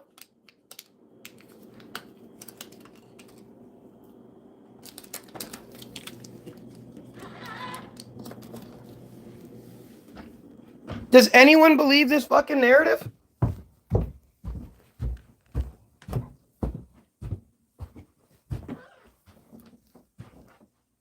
The court also ruled that the venue should have been changed to a Texas county other than one in which the high-profile crime had been committed. Right, because it would have mattered. You could have gone somewhere where people didn't have strong feelings about the guy shooting the president, right?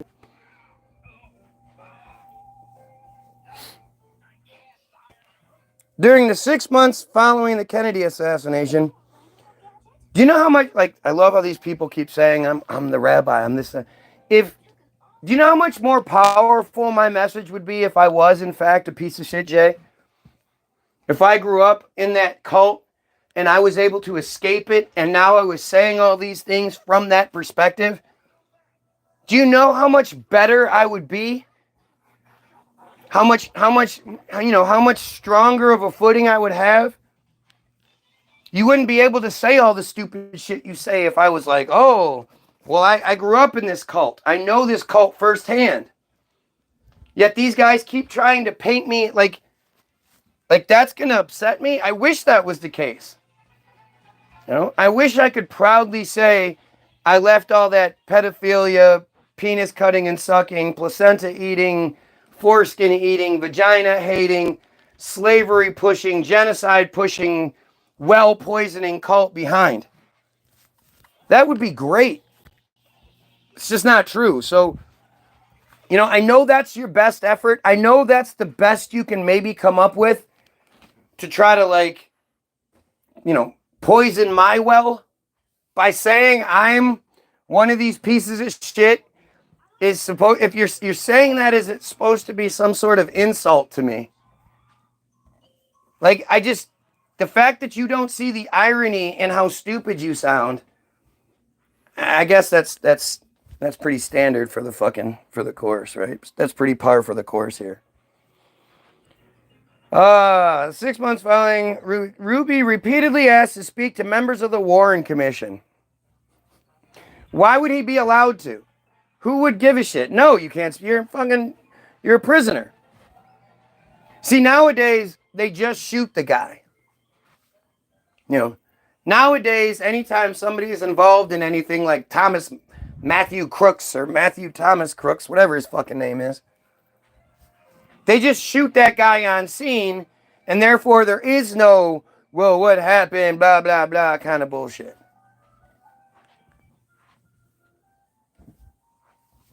The commission initially showed no interest, but Ruby's sister, Eileen, wrote letters to the commission, and her letters became public. So fucking what? Other than because these guys are Jays, and Jays pull all the strings, and there's a fucking horrible Jay conspiracy, why the fuck would it matter? What could these letters possibly say?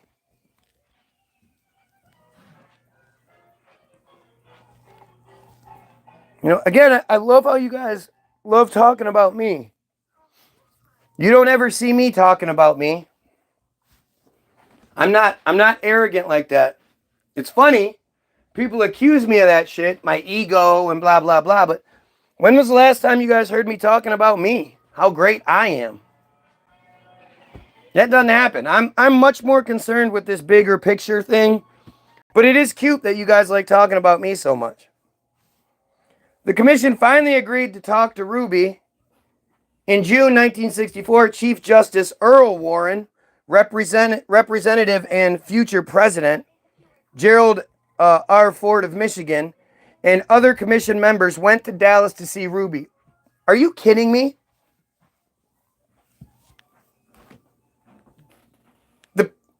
They don't even send, like, low-level representatives. The highest ranking members of the commission go to see Ruby in prison because his Jay sister wrote a bunch of letters. And because he wanted to talk to them. I mean, why would this make sense to you?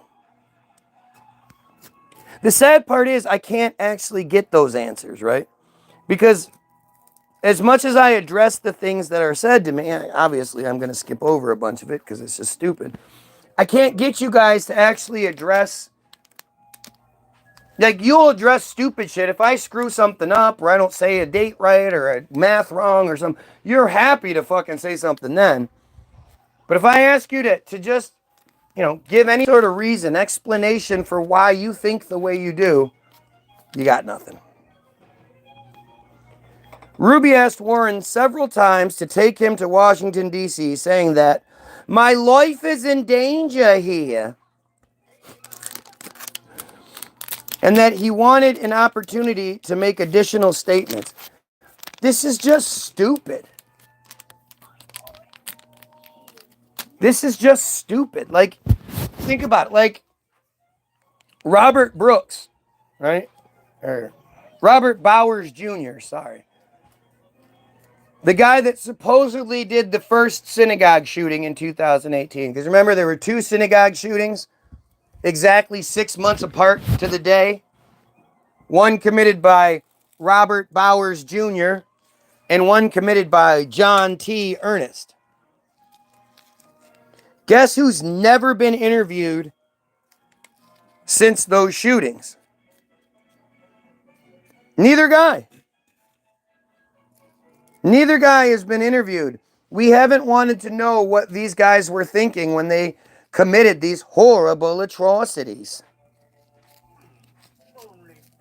Our entire narrative is given to us by the J media. And if you remember that second synagogue shooting, they literally said that the rabbi went to grab for the AK or the MR-50, whatever, the high-powered assault rifle.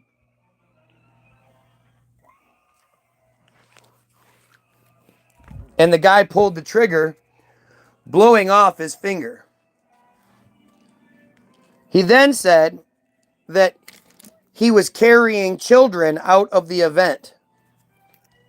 Dude had his fucking finger blown off, and he wasn't just carrying one child, he was carrying multiple children out of the event. He was interviewed later that day, where his hand was all wrapped up in a cast, and he's going, and we need to fight. Fight. His finger was blown off by a high-powered assault rifle, and later on in the day, he's moving his hand, he's moving that arm around. I don't know if you've ever had surgery on your hands, but they do nerve blocks. And usually your whole arm is fucking numb. And if you take it out of the sling, it just flops all around. Like it's hard to explain. You don't know what that's like until you've experienced it. But you would think your arm would just sort of hang like it does. It doesn't. It flops all over the fucking place. And yet this guy is raising his arm and doing all this. Then a little girl was interviewed the next day who was supposedly hit in the face by shrapnel and hit in the leg. And they were like, where were you hit? And she showed her leg and there was nothing there. And she was like, oh, well, it must have healed up. But of course, nobody wants to talk to those people. Nobody has any interest in an interview with those people. Robert Bowers Jr., why did you do what you did?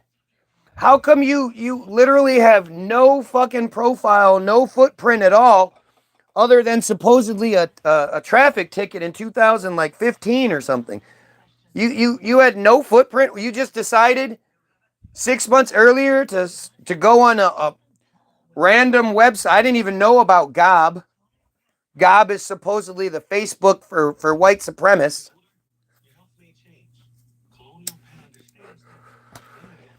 This guy doesn't make a Facebook page, Instagram, TikTok, none of that. You know, just like Thomas Matthew Crooks, 20-year-old with no social media footprint, except for one thing that he did in like 2015. God, that's amazing how coincidental that story is. I mean, these stories are just, the narratives we're given are just insane. They're just insane. If you go look into that kid, that guy that supposedly turned 18 and then got vaccinated, remember it was a big story. His crazy parents didn't vaccinate him his whole life, and he grew up healthy and strong, and then at 18, he decided to get vaccinated, and somehow his story was not just picked up by local news, not just picked up by the state news, but by national news. This guy he was such a big deal that he got to testify in front of Congress.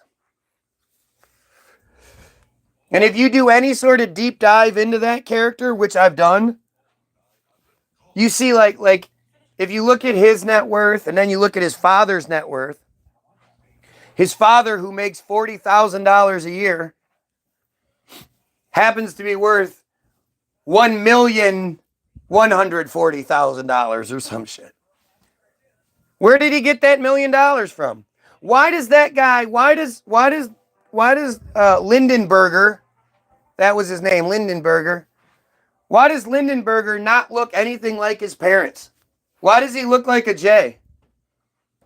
And then if you follow his narrative from that point, Dude gets tattoos. Dude gets all, he goes so fucking weird. He's got a tattoo of an all-seeing eye on his hand. It's like, it's just strange. I would sure love to be able to look into it. Right? That's the best I can say. I don't believe what we're told at all, but I can't say one way or another definitively what it is. But wouldn't it be great to be able to investigate it? To have all the resources available, have money available, to be able to fly places and go interview people and go, go look into this kid's high school history and go see, like, he existed, right? He's who he says he is, right? Anyway.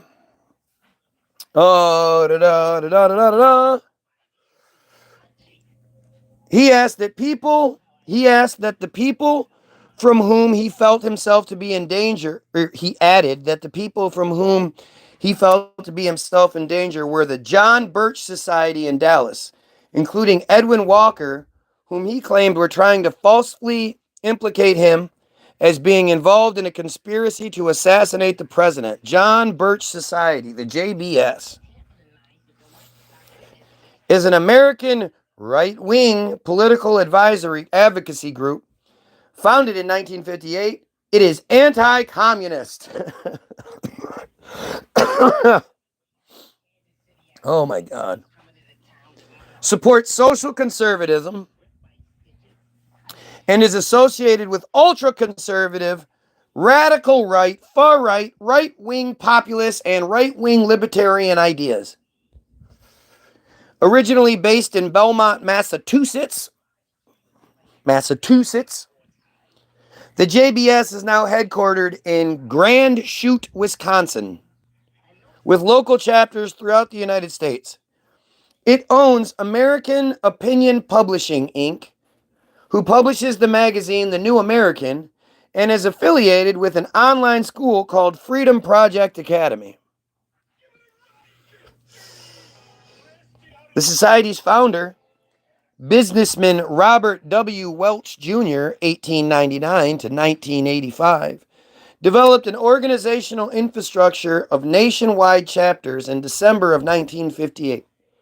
The society rose quickly in membership and influence, and also became known for Welch's conspiracy theories. Dun, dun, dun!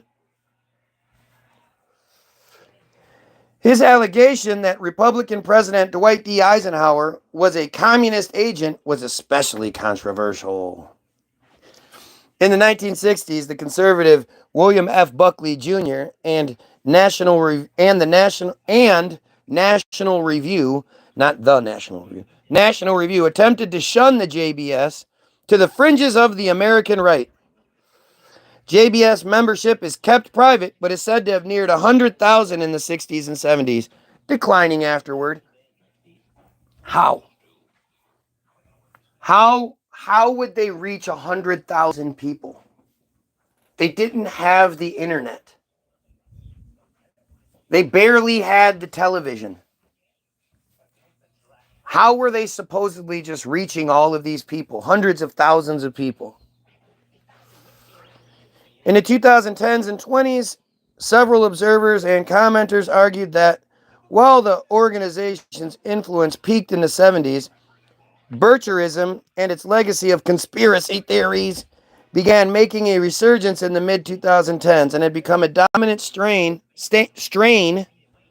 in the conservative movement. In particular, they argued that the JBS and its beliefs shaped the Republican Party, the Christian right, the Trump administration, and the broader conservative movements. Origins. The John Birch Society was established on December 9th, 1958 in Indianapolis, Indiana, and at the conclusion of a 2-day session of a group of 12 people led by Robert W. Welch Jr. Welch was a retired candy manufacturer from Belmont, Massachusetts, who had been a state Republican Party official and had unsuccessfully run for its 1950 lieutenant governor primary. In 1954, Welch wrote the first book about John Birch, an Air Force intelligence officer and Baptist missionary, titled The Life of John Birch. He organized an anti-communist society to promote less government, more responsibility, and a better world. He named his new organization in the memory of Birch, saying that Birch was an unknown but dedicated anti-communist and the first American casualty of the Cold War. Welch alleged that a communist conspiracy theory within the American government had suppressed the truth about Birch's killing. Goddamn, I don't care. Oh, Jesus. He added, I want to tell the truth. This is back to Ruby.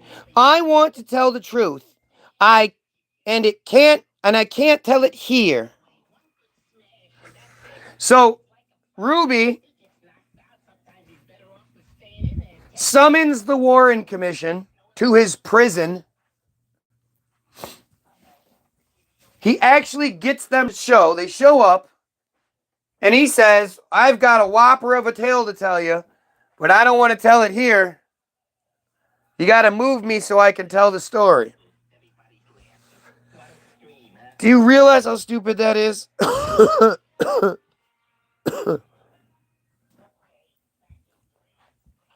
Warren told Ruby that he would be unable to comply with his request because many legal barriers would need to be overcome and public interest in the situation would be too heavy. Warren also told Ruby that the commission would have no way of protecting him since it had no police powers. Right. Right, because they couldn't manifest those things. Ruby said that he wanted to convince President Lyndon Johnson that he was not part of any conspiracy to kill Kennedy. Right, because Johnson was. And Ruby absolutely was. This was all one big conspiracy, you guys. Come on. Eventually, the appellate court agreed with Ruby's lawyers that he should be granted a new trial. On October 5th, 1966, the court ruled that his motion for a change of venue before the original trial court should have been granted. Ruby's conviction and death sentence were overturned. Wow. Arrangements were underway for a new trial to be held in February 1967 in Wichita Falls, Texas, but Ruby was admitted to Parkland Hospital. Back to Parkland Hospital again. Almost like that's where they have all of their people stationed so that they'll say the right things. Almost like that. And on December 9th, 1966, suffering from pneumonia. Oh, he was admitted on December 9th, 1966, suffering from pneumonia, where he was diagnosed with cancer in his liver, lungs, and brain. Boy, that's amazing. He didn't feel anything. He was fine. And then one day he just wasn't fine anymore. His condition rapidly deteriorated. An armed guard was placed outside his room, but family and friends were allowed to visit. Because again, his shit had been overturned. On December 16th, Earl Ruby, accompanied by one of his brother's lawyers, smuggled a tape recorder hidden in a briefcase into Jack's room to record an interview about his murder of Oswald. Why would it have to be smuggled? He was free. Right? I mean, his conviction was overturned. Ruby maintained that he entered the basement by coming down the ramp, had killed Oswald out of grief over the assassination, and denied knowing Oswald prior. But that's absolutely not true. Ruby and Oswald did know each other. According to an unnamed Associated Press source, of course, Ruby made a final statement from his hospital bed on December 19th that he had acted alone. There is nothing to hide, Ruby said. There was no one else. That's everything to hide. Saying there's nothing to hide and then saying there's no one else involved is... Get the fuck out of here. Ruby died of a pulmonary embolism on January 3rd, 1967 at Parkland Hospital. He was buried beside his parents in the West Lawn Cemetery in Norridge, Illinois. The warrant official investigation. I need to go to bed at 10:20 a.m. Yeah, that makes sense. The Warren Commission found, because again, so many people are mad about me reading about Jack Rubenstein, right? There are so many people that really believe the official narrative. They say that like 80% of the population believes that there was something. They don't believe the Warren Commission. They believe that something else happened when it comes to Kennedy's assassination. And that's only the people like, you know, my generation and back. These new generations don't know shit. You can ask these new generations who Jack Ruby is, and they're going to have no fucking idea. They're not going to even know who Oswald is. But yeah, the idea that out of the 80% of the people in this world that don't believe, or in this country that don't believe the narrative, the 20% that do, they're here. They're here on my feed. Mad because I'm saying these things, right? Makes no sense. Well, the narrative, that narrative makes no sense. The narrative that it's Team Jorge, it's the Jays and their bot farms and shit, that's who's here, that makes a lot more sense. I always suggest everybody go look up Team Jorge, go look up the Samson Option, and go look up Operation Cast Thy Bread, where the Jays literally poisoned drinking water wells as part of a government operation. And then go watch the video Hollywoodism. Go watch their movie Hollywoodism. I always tell you guys to do that shit. And I'm always hoping that instead of coming here the next day and saying the same stupid things you guys say every day, you're actually going to come at me with some sort of educated argument, but you're not.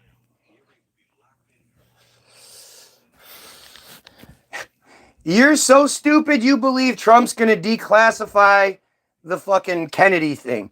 You don't think they've had enough time to manufacture a declassified narrative that still says everything they want it to say? Shut your dumb fucking mouth. All right. The Warren Commission found no evidence linking Ruby's killing of Oswald and any broader conspiracy to assassinate Kennedy. The government investigated itself and found itself to be completely free of responsibility. Kind of like the NIST report. The report provided a detailed biography of Ruby's life and activities to help ascertain whether he was involved in a conspiracy to assassinate Kennedy. Right. This is what they were able to come up with rather quickly. Imagine what they were able to come up with after all these years. The commission also investigated rumors that Ruby and Oswald knew each other, or Oswald was seen at the Carousel Club. Footage that showed Oswald glance briefly in Ruby's direction as he emerged to shoot him, thought by some to be a look of recognition, compounded such suspicion. Well, I guarantee Oswald didn't die immediately. They said he died at like 1:07 or some shit. So are we to say that he didn't say anything? Nobody's ever talked about that. I've never seen any sort of anything that talks about what Oswald said after he was shot, on the way to the hospital, in the hospital, all that shit. Either Oswald was like, who the fuck was that? Or Oswald was like, why did Jack Ruby just shoot me? But there's literally just nothing. We don't know anything. And remember, Ruby had snuck into the place hours earlier as a reporter, disguised himself as a reporter. Nobody recognized him until he shot, shot Oswald. And as soon as he shot Oswald, somebody was like, "Jack, you son of a bitch." As soon as he shot him, then he was recognized. But prior to that, he wasn't recognized. You should bring me into your class. Whatever your class is that you have, put me on speakerphone and let's see what your teacher has to say. I'd love to know what an educated regurgitator has to say. Belch. Oh. Careful analysis of the footage indicate Oswald was looking at reporter Ike Pappas, who had held his microphone out towards Oswald and asked, "Do you have anything to say in your defense?" Oh, that's what the careful analysis shows. They concluded that various witnesses lacked credibility and that there was no solid evidence linking the two men. The commission indicated that there was not a significant link between Ruby and organized crime and said he acted independently in killing Oswald, just like Oswald acted independently all by himself in killing Kennedy. It's amazing.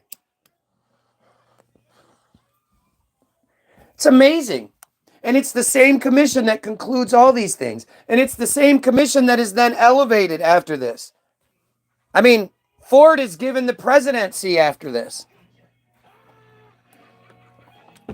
To which Ford, after his first 4 years, was like, no more. I don't want to do this shit anymore. This is way more fucked up than I thought it was. Ford didn't want that second 8 years, or that second 4 years.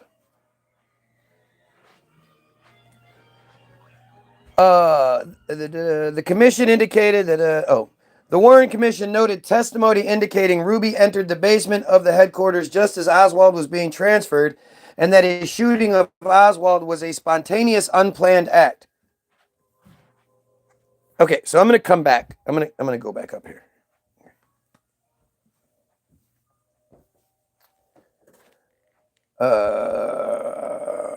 According to witnesses, Ruby was mistaken. Commission. Ruby left. 1:45. Close to be shown. Employee of the newspaper, vice chairman. Ruby was seen in the halls of the Dallas police headquarters on several occasions after Oswald's arrest for the murder of Dallas policeman John D. Tippit. He was present at an arranged press conference with Oswald. Ruby later told the FBI that he had his .38 Cobra revolver in his right pocket during the press conference. Oh, wait, I got to find the part where it says he snuck in.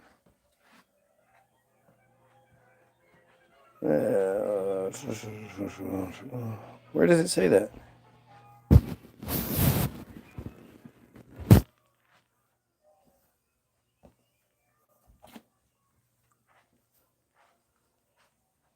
All right. Shot, impulse,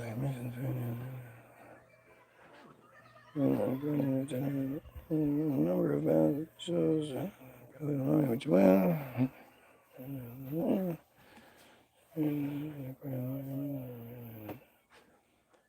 Newman, the Gentile Ruby was seen in the hallway.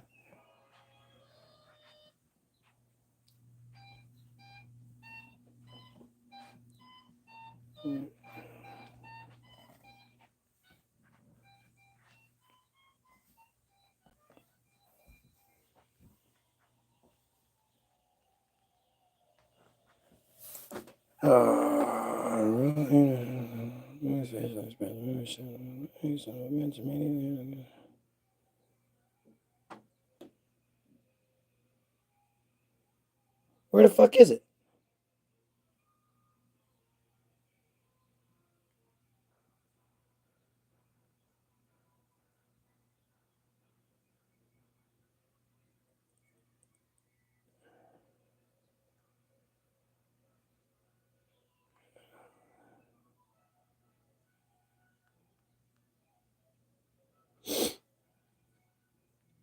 I don't understand why I can't fucking find that part. But whatever, I'm not going to keep looking. I know what it said. I read it.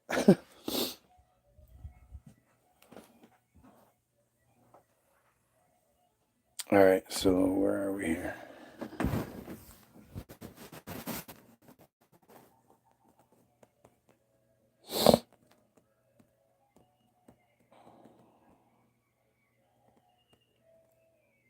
That's shooting was an unplanned act. Ruby drove into town with his pet dachshund, Sheba, to send an emergency money order at the Western Union on Main Street to one of his employees. The timestamp was 11:17 a.m. for the transaction.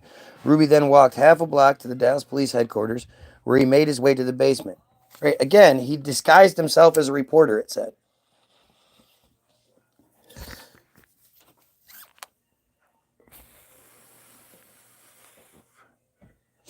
Warren Commission investigator David Bellin said that Postal Inspector Harry Holmes arrived unannounced at the Dallas police station on the morning that Ruby shot Oswald and, upon invitation by investigators, had questioned Oswald, thus delaying his transfer by half an hour.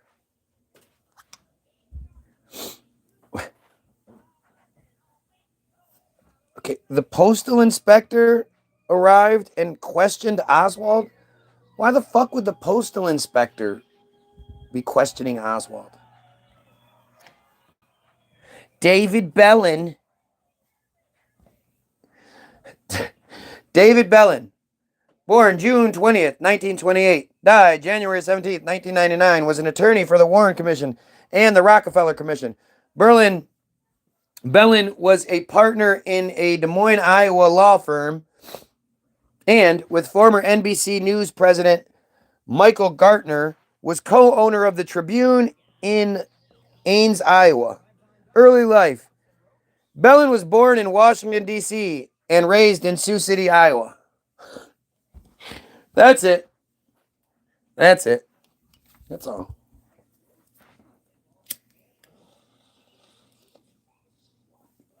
The Rothschilds also founded Israel. Yes and no. I mean, again, when we talk about the Balfour Declaration should be the Rothschild Declaration.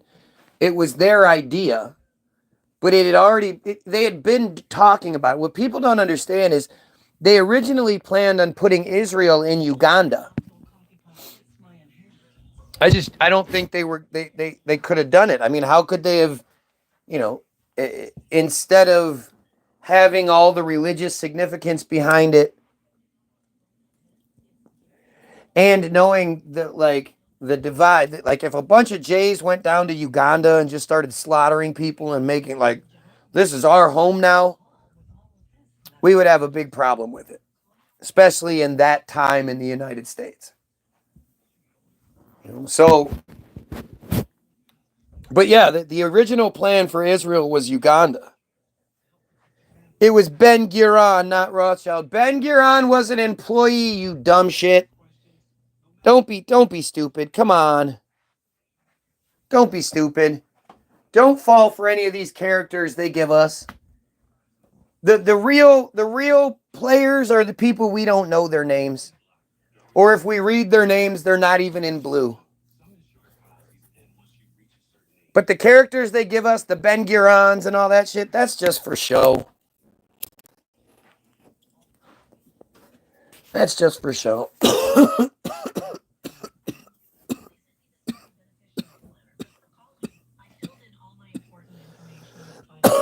And the Haganah was in the Palestinian in Palestine committing crimes and war crimes and all that shit long before Israel's establishment.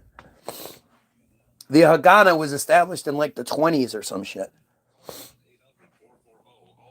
The commission accepted Ruby's claim that he entered the police basement via the main street ramp.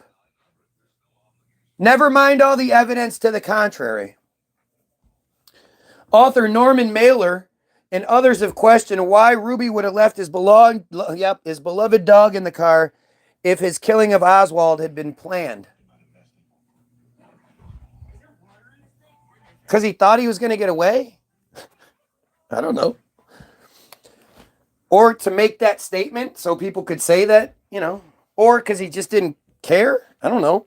Some of Ruby's friends, relatives, notably his brother Earl and sister Eva, the only two of the 10 siblings that we get to hear about, and associates, supported the official conclusion that Ruby acted alone, maintaining that he was upset over President Kennedy's death, even crying on occasions, and closing his clubs for 3 days as a mark of respect. That's stupid.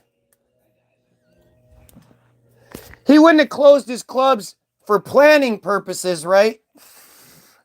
Nah. They rejected conspiracy theories' claims, saying that Ruby's connection with gangsters was minimal at most, and that he was not the sort of person who would be entrusted to be part of a conspiracy. Oh, the standard, he's too dumb. He was too dumb. Wah, wah, wah, wah. Dallas reporter Tony Zoppi, who knew Ruby well, claimed that one would have to be crazy to entrust Ruby with anything as important as a high-level plot to kill Kennedy, since he couldn't keep a secret for 5 minutes. Jack was one of the most talkative guys you would ever meet. He'd be the worst fellow in the world to be part of a conspiracy because he just plainly talked too much. You understand? That's the evidence that they're giving you. The evidence that they're giving you that he wasn't a part of it and that all the connections and everything is that he was just too stupid, too talkative. And you go, yeah, well, I know a lot of stupid people then. Okay. He was so stupid that he managed to sneak into the police headquarters after the president had been shot, wander around unnoticed with a .38 in his pocket, and then happen to sneak down and shoot the guy that shot the president. Yep.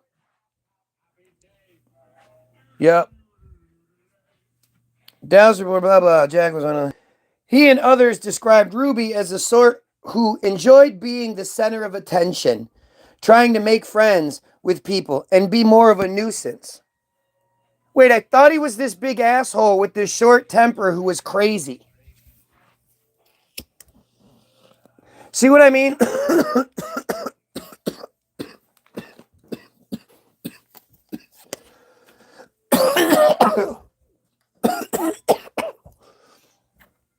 They give you both narratives depending on what they're talking about. When they need him to be crazy, he's crazy.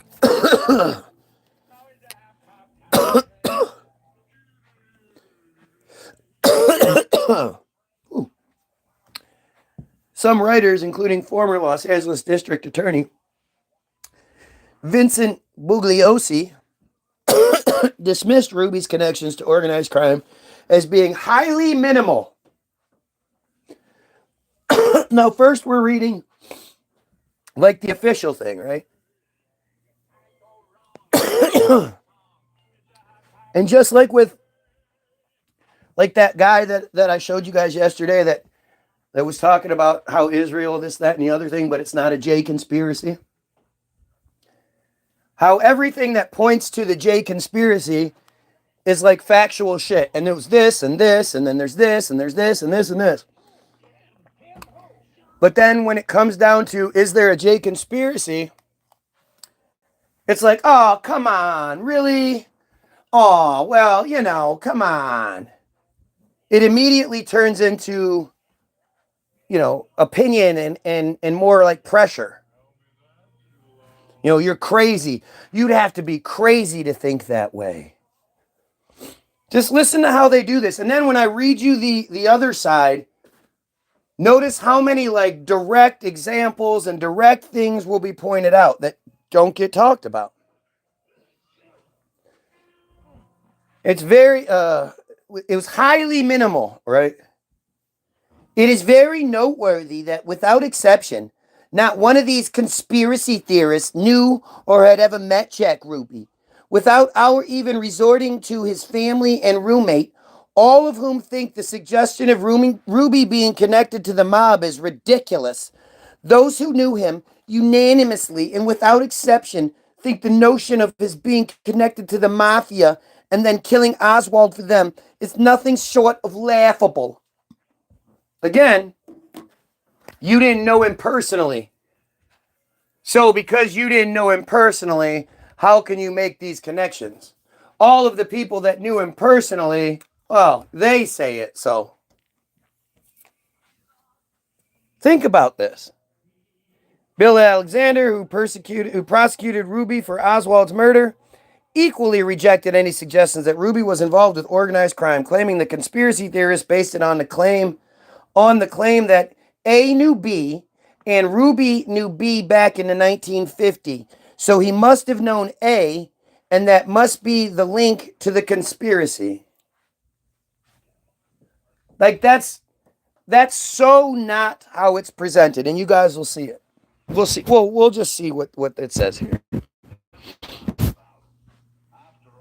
Ruby's brother Earl denied allegations Jack was involved in racketeering at Chicago nightclubs, and author Gerald Posner suggested in his book Case Closed, Lee Harvey Oswald and the Assassination of John F. Kennedy, that witnesses may have confused Ruby with Harry Rubenstein, a convicted Chicago felon.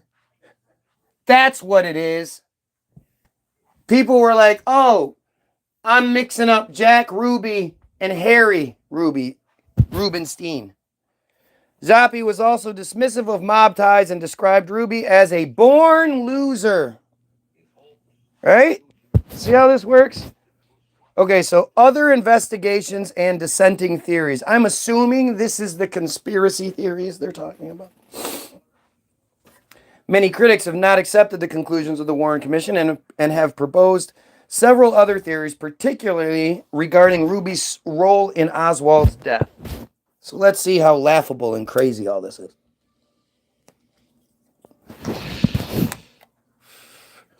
White House correspondent, ready? Good old Seth Cantor, who was a passenger in Kennedy's motorcade, testified that he had visited Parkland Hospital after Kennedy was shot. You guys understand that every single doctor and everybody that was involved in the whole Kennedy, they all said that he was shot, from the front to the back, and that the picture of the person that we saw wasn't the right person. And if you look at the picture, it's clearly not the right person. And that person has, putty and it's so clear. When you watch the shooting, the Zapruder footage, Kennedy's head fucking explodes like a balloon. There's no putting that shit back together. Just not even possible. So that picture that exists of us, or that they've given us, it's like how anybody believes that. It's just crazy. And that Kennedy was shot, and that he felt a tug on his coat as he entered the hospital at about 1:30 p.m. He turned around to see Jack Ruby, who called him by his first name and shook his hand. He said that he had become acquainted with Ruby while he was a reporter for the Dallas Times-Herald newspaper. According to Cantor, Ruby asked him if he thought that it would be a good idea for him to close the nightclubs for the next 3 nights because of the tragedy. And Cantor responded without thinking that doing so would be a good idea. Although Wilma Tice testified that she saw Ruby at Parkland Hospital, claiming to have later recognized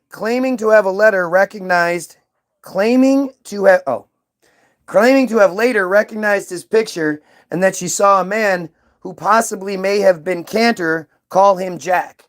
Ruby denied that he had been at Parkland Hospital, and the Warren Commission dismissed Cantor's testimony, saying that the encounter at Parkland Hospital would have taken place in the span of a few minutes before and after 1:30. As evidenced by the telephone company records of calls made by both people. He's lying. Because he has so much to gain by lying. No, JFK just died. Remember, he was Jimmy Carter. The commission concluded that Cantor probably did not see Ruby at Parkland Hospital and may have been mistaken about both the time and place he saw Ruby. That's just it. He was just mistaken. In 1979, the House Select Committee on Assassinations re-examined Cantor's testimony and stated, the Warren Commission concluded that Cantor was mistaken about his Parkland encounter with Ruby, but the committee determined he probably was not. Cantor wrote in Who Was Jack Ruby, a book I guess he made money from. The mob was Ruby's friend, and Ruby could have been paying off an IOU the day he was used to kill Lee Harvey Oswald. Remember, I have been used for a purpose, the way Ruby expressed it to Chief Justice Warren in their June 7, 1964 session. It would have not been hard for the mob to maneuver Ruby through the ranks of a few negotiable police. The House Select Committee on Assassinations wrote in its 1979 final report, funny again, why haven't we had a new one? Why isn't there a new committee and all that shit to reinvestigate all that shit with 2025 tech?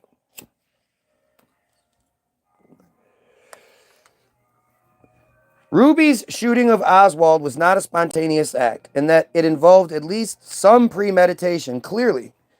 Similarly, the committee believed that it was less likely that Ruby entered the police basement without assistance, even though the assistance may have been provided with no knowledge of Ruby's intentions. The committee was troubled by the apparently unlocked doors along the stairway route and the removal of security guards from the area of the garage nearest the stairway shortly before the shooting.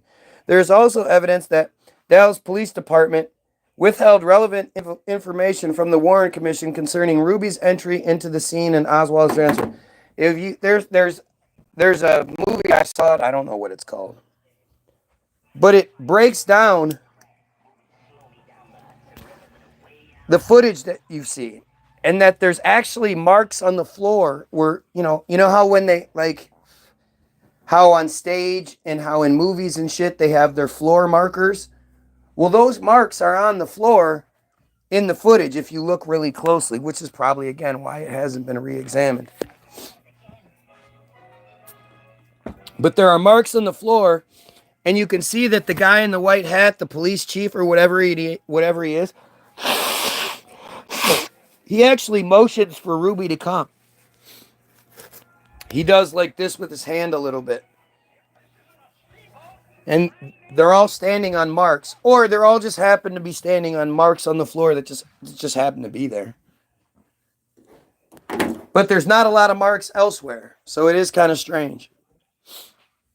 The HSCA suggested, the House Committee suggested Ruby might have entered the basement via a stairway accessible from an alleyway next to the Dallas Municipal Building. Garrett C. Hallmark, manager of the parking garage, said that Ruby talked on the phone at 3 p.m. on November 23rd to somebody called Ken. He was seeking confirmation of the scheduled time for Oswald's transfer and said, I'll be there. Later that evening, waitress Wanda Helmick. Now, see, again, all of these are like, witness testimonies. These are all people that would have to be lying, right? Because that's basically what they're saying. These are all people that are lying. Instead of the official report where people are like, oh, you just have to be crazy. You don't know him like we do, and blah, blah. Like, do you see the difference? Later that evening, blah, blah, blah. Wanda Helmick, a Bullpen Drive-In restaurant at Bullpen Drive-In restaurant in Arlington, Texas, which was operated by Ralph Paul, a close friend and business associate of Ruby, said that Ruby rang Paul and that she overheard that Paul had said something about a gun, and he asked Ruby if he were crazy. Again, she's just lying. You guys know the Paul brothers are Jays? Does that maybe help explain why they suddenly were allowed to have so much success? Were their videos online that good? Or is something else going on here? Well, they just happen to be Jay. Not like practicing Jay, but like, mom's father or some shit like that. Lieutenant Billy Grammer, a dispatcher for Dallas Police Department, claimed that he received an anonymous phone call at 3 a.m. on November 24th from a man who told him that he knew of a plan to move Oswald from the basement and warned that unless the plan were changed, we are going to kill him. Goddamn lion-ass dispatcher. After Oswald was shot, Grammer claimed to have recognized Ruby as the caller and expressed belief that Ruby's shooting of Oswald was a planned event. Lion-ass police dispatchers, right? In a declassified FBI memo written by J. Edgar Hoover, Jedgar, the fucking closet, transgender, transvestite. I don't know what the fucking proper term is. But this man was such a horrible, horrible human being and did so many things to suppress and stifle the gay progress.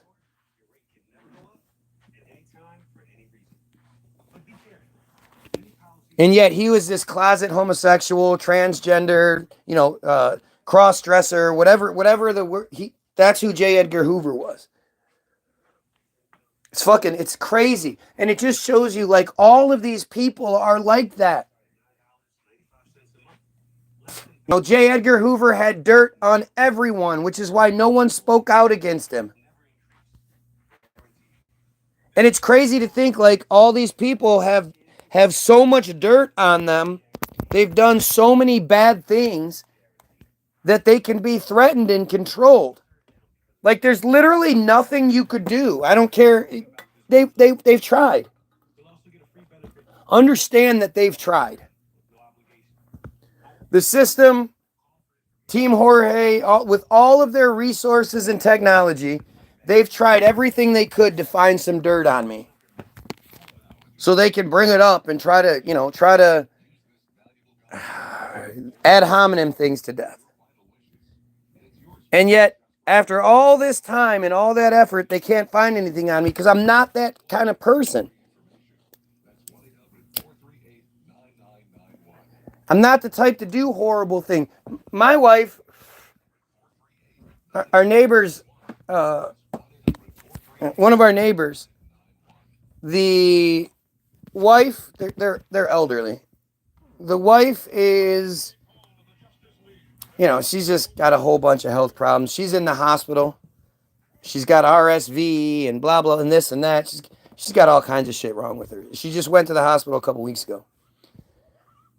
These guys were like very old school, Husband worked, wife stayed home.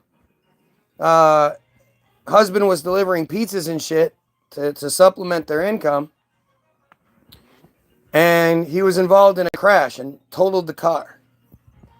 So my wife, because, we're such assholes, she went into the group, that the city group that we belong in, or that she belongs to, the town we live in, and she posted about this and said, if anybody can just help out with some meals or anything like that, they really appreciate it.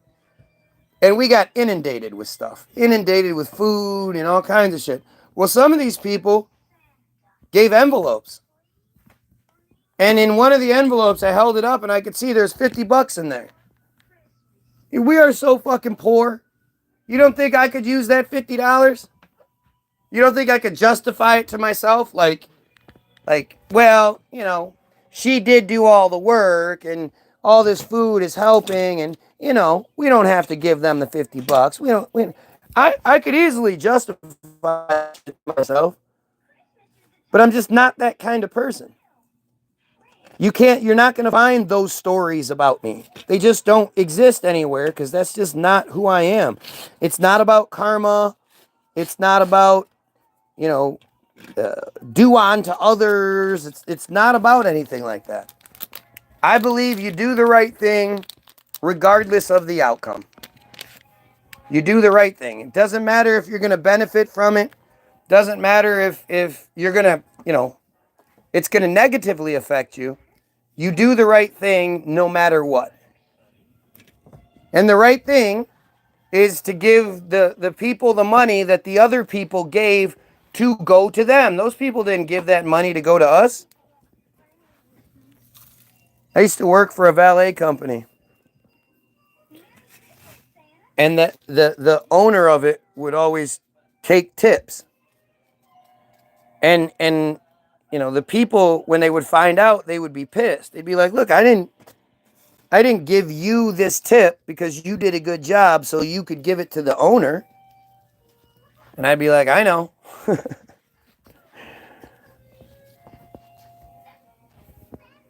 But you can't, you know, you can't find those kinds of stories about me. So to think that J. Edgar Hoover had stories on literally everyone, to the point where this man like ran he was unopposed. He was one of the highest ranking officials in the United States government, military, everything. The FBI director for decades. For decades. And it was because he had info on everybody.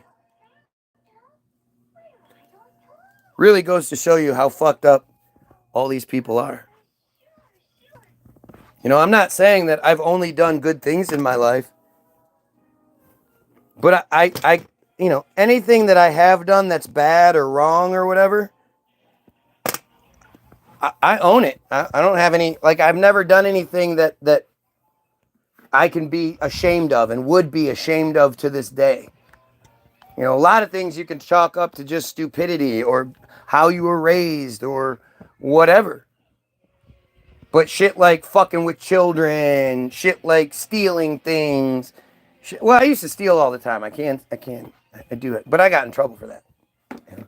I used to steal from stores all the time because I just figured I wasn't really stealing from people. I was stealing from the insurance.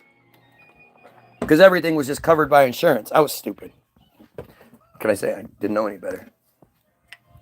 Well, I did know better, but I literally thought that those people would just write everything off and they wouldn't. I never thought I was hurting the people that owned the store.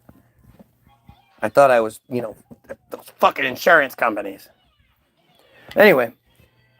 Declassified FBI memo written by J. Edgar Hoover from the day of Oswald's shooting. He reported that the night before Oswald's death, the FBI in Dallas received a call from a man talking in a calm voice and saying he was a member of a committee organized to kill Oswald. The FBI called the chief of Dallas police both at that time and the morning after to ensure Oswald would be kept safe. Hoover adds that, however, this was not done. Again, so it's either all of these things or you have to be crazy to think that way. It's laughable because you don't really know who Ruby was. You don't know the type of... He talked too much. Some critics point to eyewitness testimony which seems to contradict the official claim that Ruby was at home until 10:30 a.m. on November 24th, and instead seem to indicate that Ruby was around the police headquarters asking about Oswald's transfer all morning. Ruby's roommate, George Senator, his roommate, his boyfriend, testified that on November 24th, Ruby was in his apartment until about 10:30 a.m. However, Eleanora Pitts, Ruby's cleaning lady, this guy was he was supposed to be broke. He was supposed to be like in debt and all these things, and yet he owned clubs. He was giving money orders out. He had a cleaning lady. Man, I'd hate to be broke like that. I'd love to be broke like that.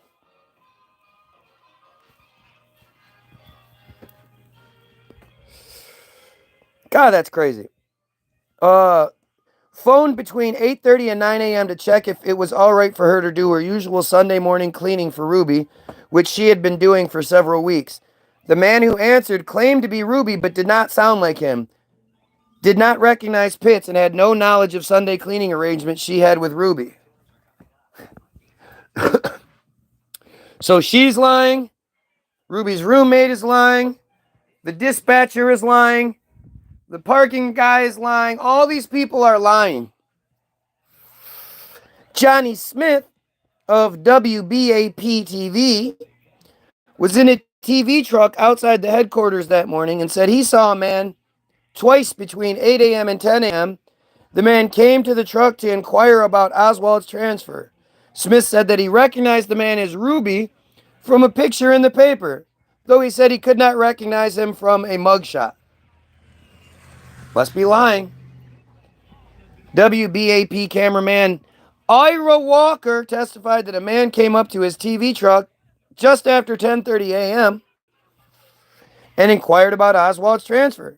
He denied the man as Ruby, as did Warren Ritchie, who was on top of the truck with his camera. So, are we saying that anybody that inquired about Oswald's transfer that morning, or that there was only a couple of, like, there was probably lots of people walking around trying to figure out what was going on? Why would these random people who had random people come up to them and ask them about the transfer that say that person wasn't Ruby? I mean, what? I mean, I guess they're saying that obviously other people knew about it, so there must have been other people involved. Is that what that's supposed to say? Because Ruby's transfer wasn't public knowledge? Not really sure. In his Warren Commission testimony, Detective Don Archer claimed that after his arrest, Ruby looked him straight in the eye and said, "Well, I intended to shoot him 3 times." I mean, that's stupid. You killed him anyway, so what does it matter? Cantor wrote that Ruby's response to Archer did not suggest a spontaneous action, and that he implied having prior intention. On another occasion, Archer also said that Ruby was agitated and sweating, but when Archer informed Ruby that Oswald had died, he became calm, and that this struck him as a complete difference in behavior from what I expected, leading him to believe that his life was dependent on his getting Oswald. Must be lying. Ruby's explanation for killing Oswald would be exposed as a fabricated legal ploy, according to the House Select Committee on Assassinations. I mean, isn't that like the highest, the highest court right there, the highest group of people looking into it? Shouldn't they be the ones that have the... Ruby wrote a note to attorney Joseph Tonahill. "Joe, you should know this. My first lawyer, Tom Howard, told me to say I shot Oswald so that Caroline and Mrs. Kennedy wouldn't have to come to Dallas to testify, okay?" Again, look at all of these. First of all, this is way more evidence against than the evidence for. And secondly, this is way more detailed. This is all super detailed. And yet, it's not working. This is the fake shit.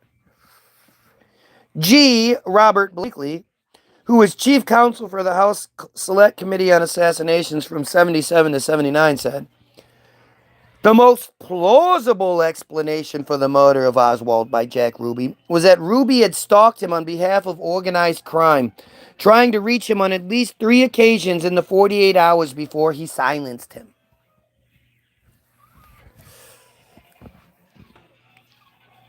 And again, because we only believe that the Italians are gangsters, the Italians are mafia, we just go with that, right?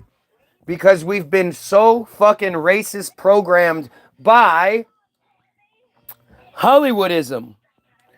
Hollywoodism has told us that the only people that can be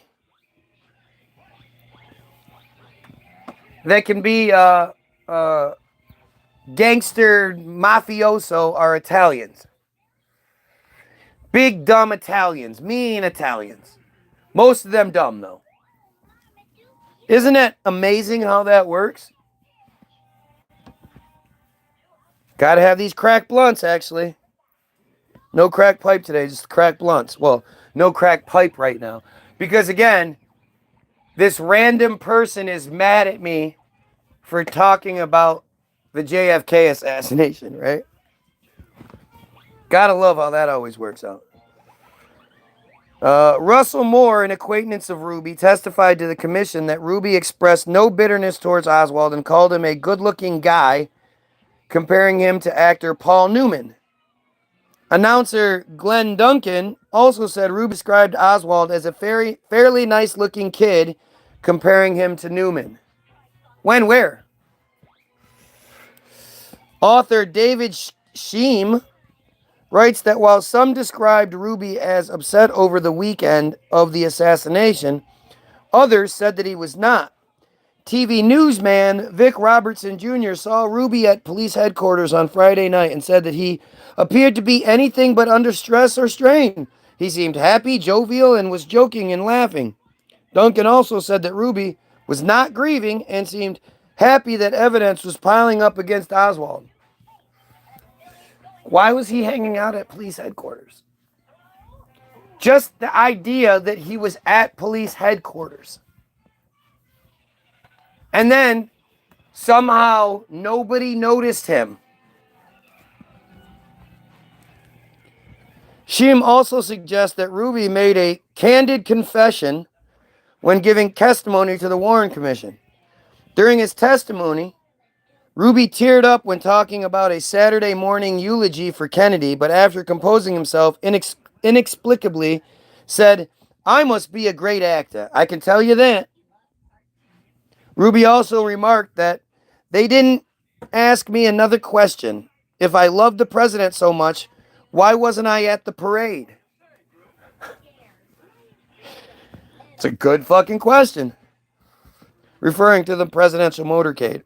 And it's strange that perhaps I didn't vote for President Kennedy or didn't vote at all, that I should build up such a great affection for him. That is really fucking weird. Ruby's club stripper Jada, during an interview with ABC's Paul Good, said that, "I believe Ruby disliked Bobby Kennedy." Scheme also noted, his name is Scheme, Schiem. I think that's Scheme. Also noted that some who knew Ruby, who stated that the patriotic statements which Ruby professed are quite out of character. Because he's a J. I mean, come the fuck on. This notion of this J crying and all upset over a fucking Goyim being shot is bullshit.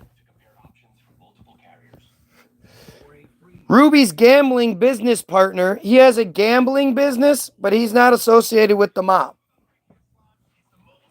He was known to run nightclubs, strip clubs, and gambling places. And we're going to say that he wasn't associated with the mob? You can't be that stupid. Harry Hall said, Ruby was the type who was interested in any way to make money. He also said that he could not conceive of Ruby doing anything out of patriotism. Again, these are all direct quotes from people who knew him, who aren't in the direct circle, we're not in the immediate circle, and who are going against the narrative. Again, if I'm Jay, doesn't everything I'm saying have that much more power behind it?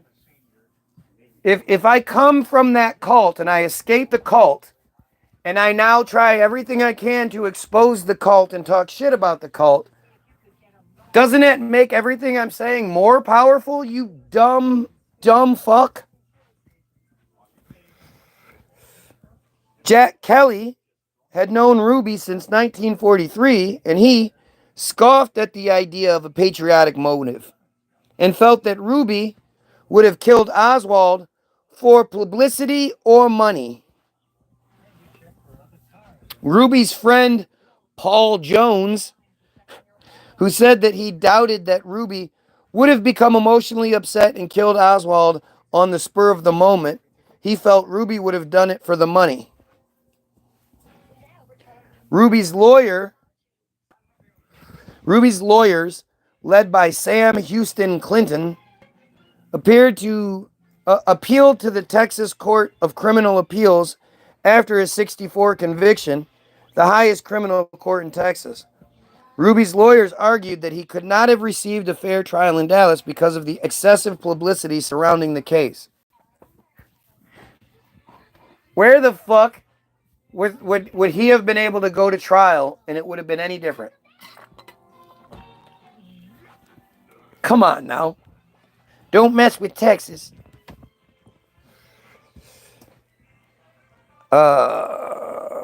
In an interview with reporters in March 1965, Ruby stated, "Everything pertaining to what's happening has never come to the surface. The world will never know the true facts of what occurred, my motive. The people who had so much to gain and had such an ulterior motive for putting me in the position I'm in will never let the true facts come above board to the world." A reporter asked, "Are these people in very high positions, Jack?" And he responded, "Yes."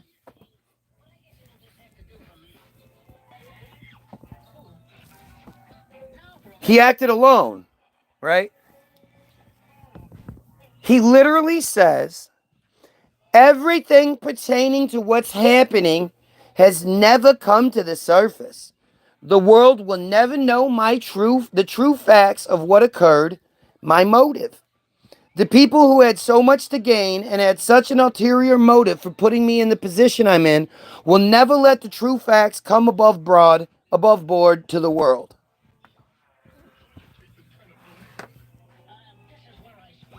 Are we fucking kidding here?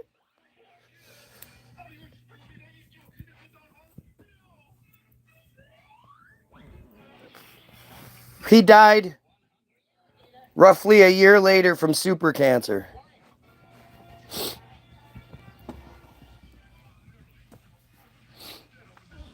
In March, so yeah, it was, well, a little under 2 years later.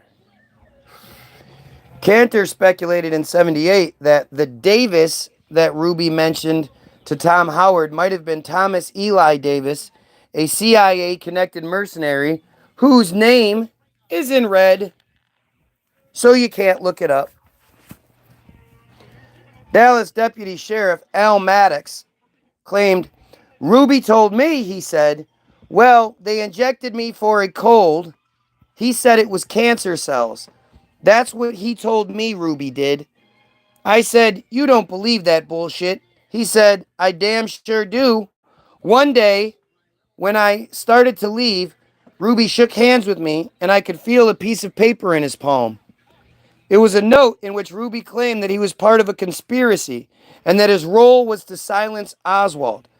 Not long before Ruby died, according to an article in the London Sunday Times, he told psychiatrist Werner Tudor that the assassination was an act of overthrowing the government and that he knew who had President Kennedy killed. He added, "I am doomed. I do not want to die, but I am not insane. I was framed to kill Oswald." These are things that he said. That was Deputy Sheriff Al Maddox.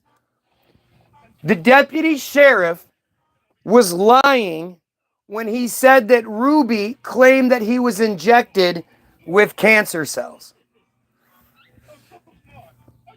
Funny how he was injected. He claimed to be injected with cancer cells and then supposedly died of cancer. Amazing how he knew that was going to happen.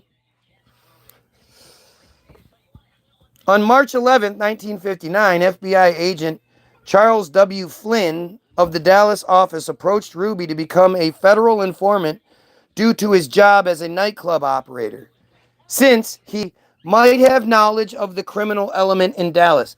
Look, this is Israel. That's who did this. Israel did this. The Jays did this. And maybe they got this, then they moved this, and they got a bunch of goyim to act in one way or another. But why wouldn't Ruby just say who it was if it wasn't the Jays? If he was so much about, making the Jays look good and not wanting the Jays to look bad and all this other shit, it kind of reminds me of Maxwell's eulogy, right? Robert Maxwell, Ghislaine Maxwell's dad, the British media mogul who is directly responsible for Israel's existence and who was a British citizen, never officially lived in Israel, was a disgraced British citizen. Like he had been exposed as being this total piece of shit, blah, blah, blah, and then died suddenly, Epstein style. Well, not Epstein style. He didn't supposedly hang himself. But he did die suddenly. And this British socialite, this British civilian, this British citizen who had multiple names, who was known by multiple names throughout his life, was given the highest ranking Israeli funeral that you can get. The highest ranking Israeli military funeral that you can get, where multiple prime ministers and Israeli generals and all that shit were not only attended but spoke at his funeral. And the prime minister, I believe it was either the prime minister at the time or maybe, yeah, I think it was, said that when it came to Maxwell, the world will never know all of his contributions to Israel, and it cannot be spoken about today. They know. They know if we know that it will, it'll change our perception. Yep, in that halfway house where they let me put my kids' pictures on the wall.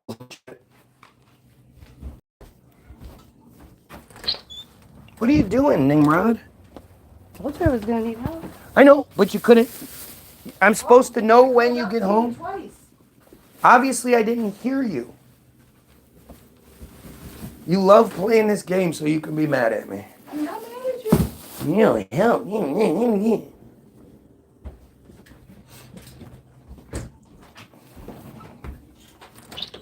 I'll take the waters downstairs when I'm done.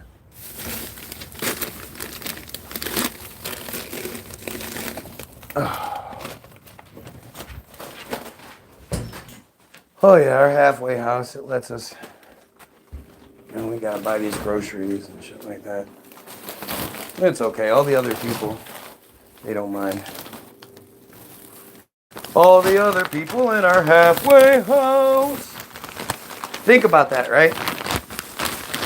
So, not only is this person so angry about me talking about the JFK assassination, that they're here, they're also flat out easily lying. Like, it's an easy thing to prove that they're lying, showing that these are the type of people that will say anything other than try to address what's actually being said.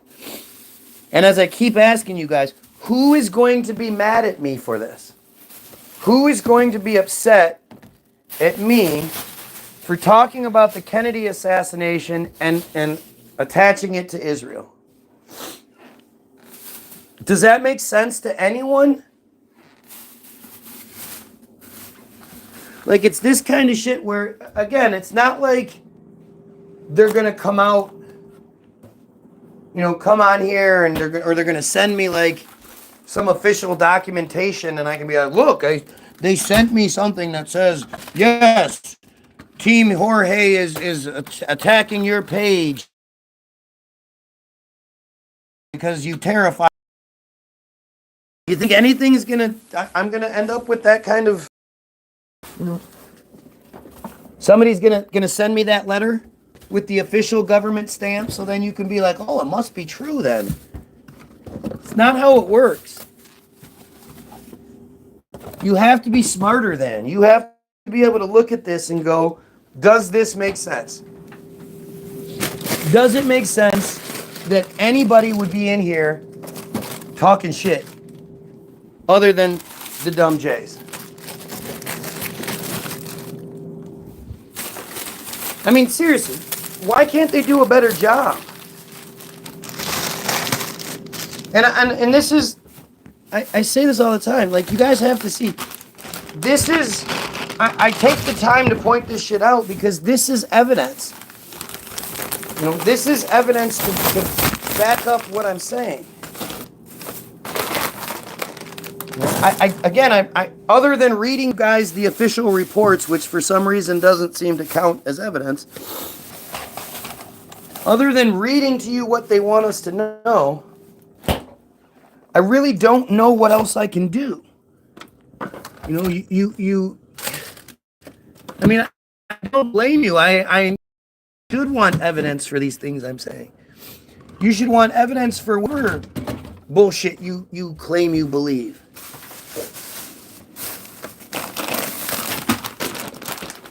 And this is the best I can do. Like, I don't know what else to do. Trust me, if these people could say more, if they could point out something, if they could, if they could make me look bad in any way whatsoever, they absolutely would.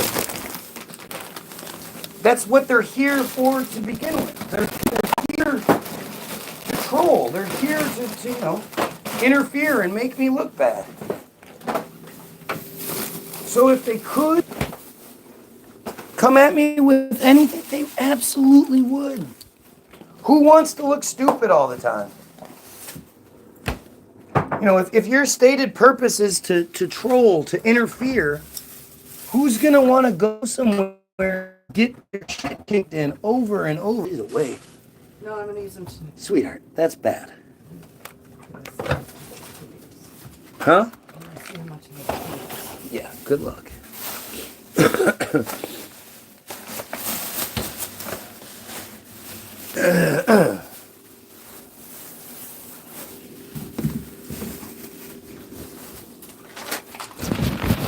What were those, like $38? I don't even know. I didn't look.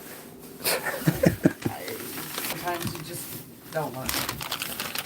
The avocados that we buy for our halfway house. We live in a halfway house. Oh, we do? Yeah. We've graduated from the basement, mother's basement, to the halfway house. Obviously. I don't know. Is this how it works in a halfway house? Do you buy groceries and shit? And is that how that works? Ooh, I wanted to make some pasta. You want me to make pasta? I got it. I was going to do spaghetti tonight because of the green pepper and the... Yeah, well, that's not going to work. I think you're wrong. I don't want to eat it. that has to go downstairs. That has to go downstairs. Okay, well, again, I'll do the downstairs stuff when I'm done. The Cokes have to go in the fridge. I'll put that in there in a minute. Oh, and milk. God damn it.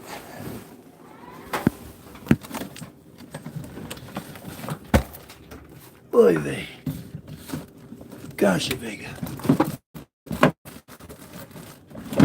Oh, fuck. Oh. Dave. Oh, shit. What is this? Oh, your little fucking... Your jars are in here. Whatever the fuck those things are. Cough syrup and elderberry syrup.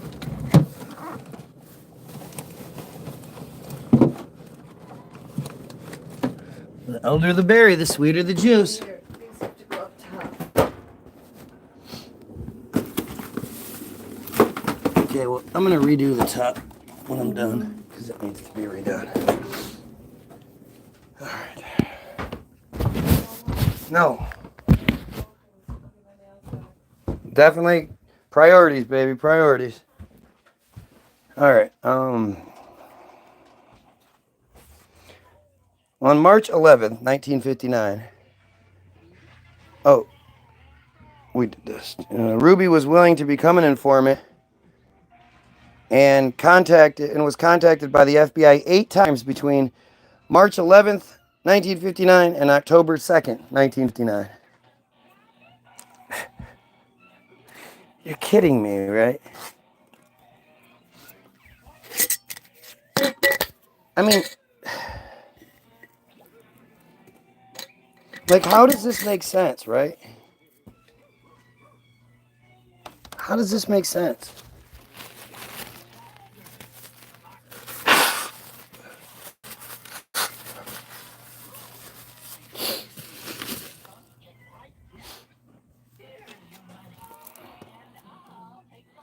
I mean, it really does come down to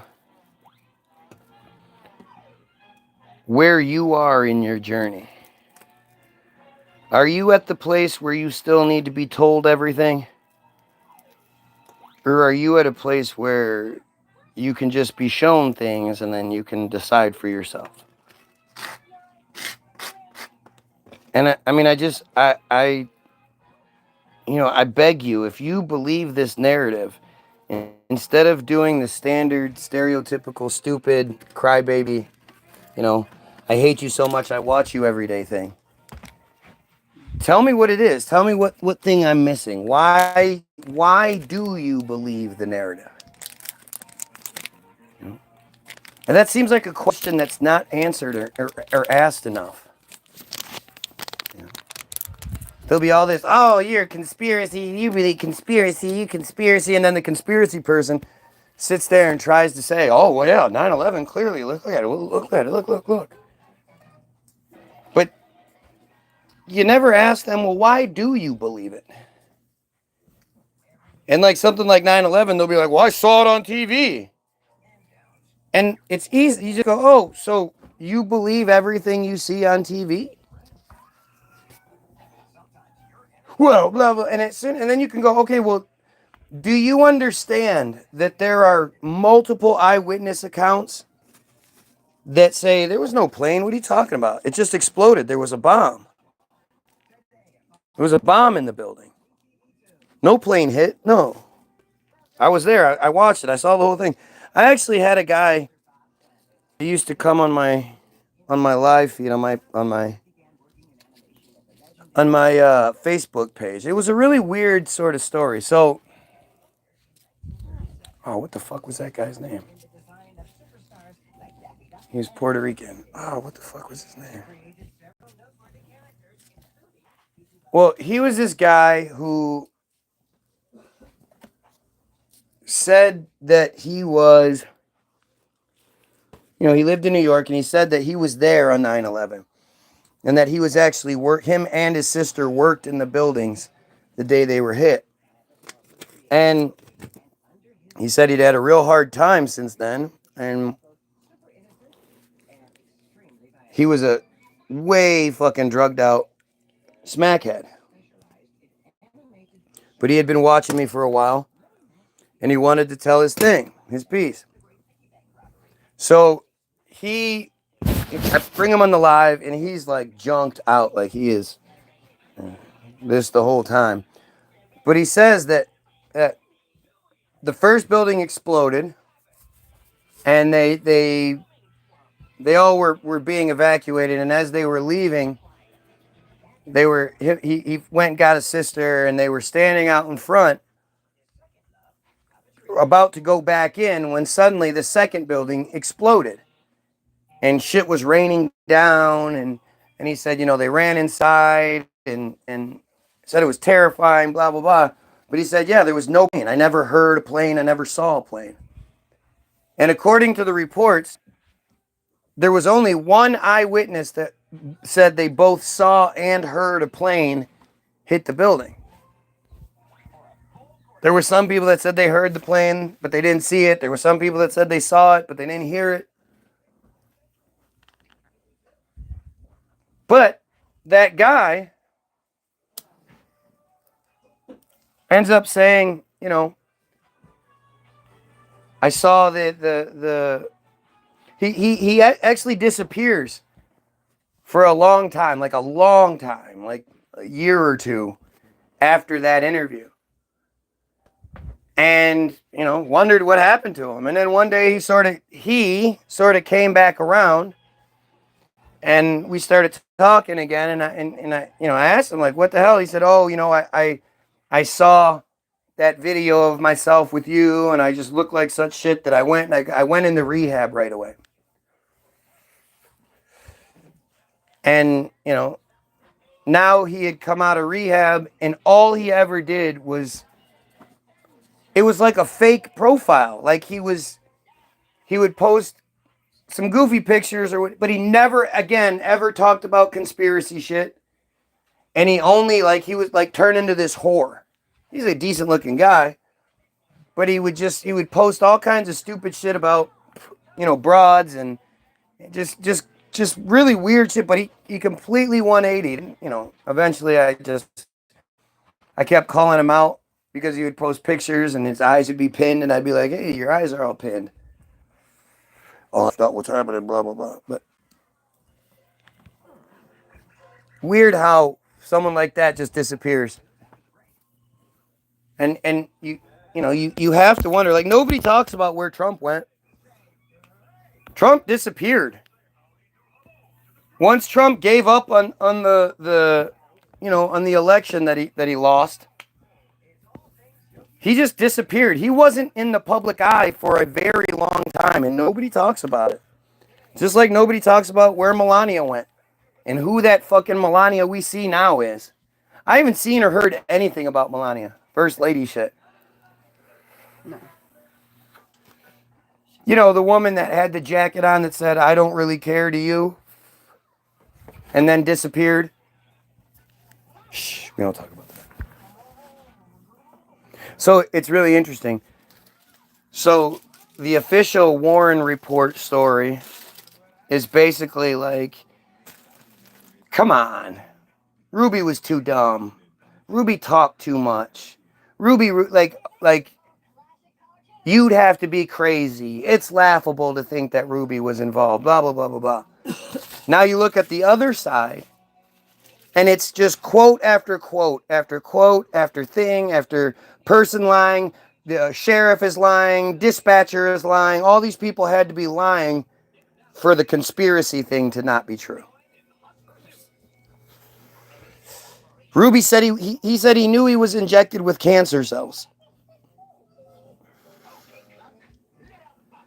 But so Ruby was willing to be an informant and was contacted by the FBI 8 times between March 11th, 1959 and October 2nd, 1959. But he provided no information to the Bureau and was not paid. He was not paid, and contact ceased.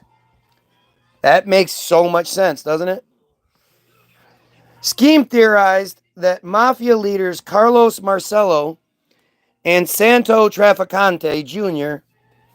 and organized labor leader Jimmy Hoffa ordered the assassination of Kennedy. Well, of course. The Italian dumb, the dumb Italian fall guys. Of course. Blame the Italians.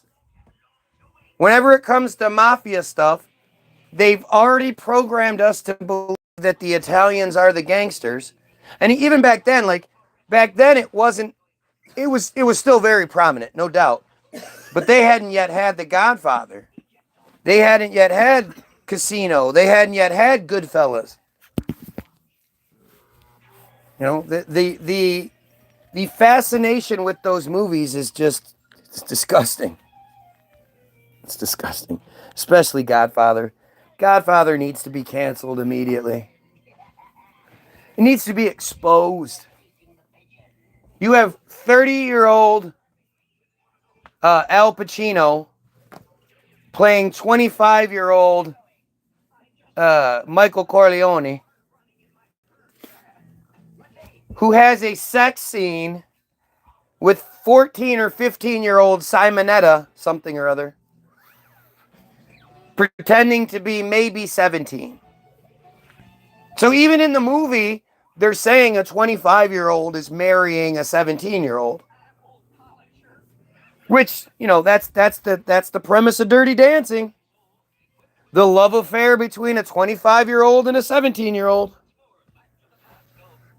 How many of us think that's okay? How many goyim are like, fuck yeah, that's good? 17 years old? I just can't imagine what appeal a 17-year-old would have to you at 25. At 20, like 25, 26, 27, women start getting ripe, right? That's when they really start ripening and everything starts getting really good. Why would you, other than you're like super insecure and you're worried because you don't want her to have any experience, or you want her to be, you know, so she doesn't have anything to compare you to. Like, I don't know what else, what is it? What do you guys like? All of you Israelis, what do you guys like about that shit? All you dumb Jays. Jackson Cola, what do you like about little kids? What is attractive to you about 17-year-old girls? 16, 15-year-old girls?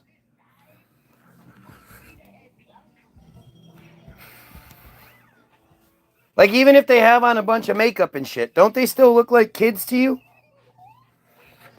There's literally nothing my old ass wife could do to look like she's fucking 17. Nothing. Right? She couldn't put on all the makeup in the world and you'd be like, 30?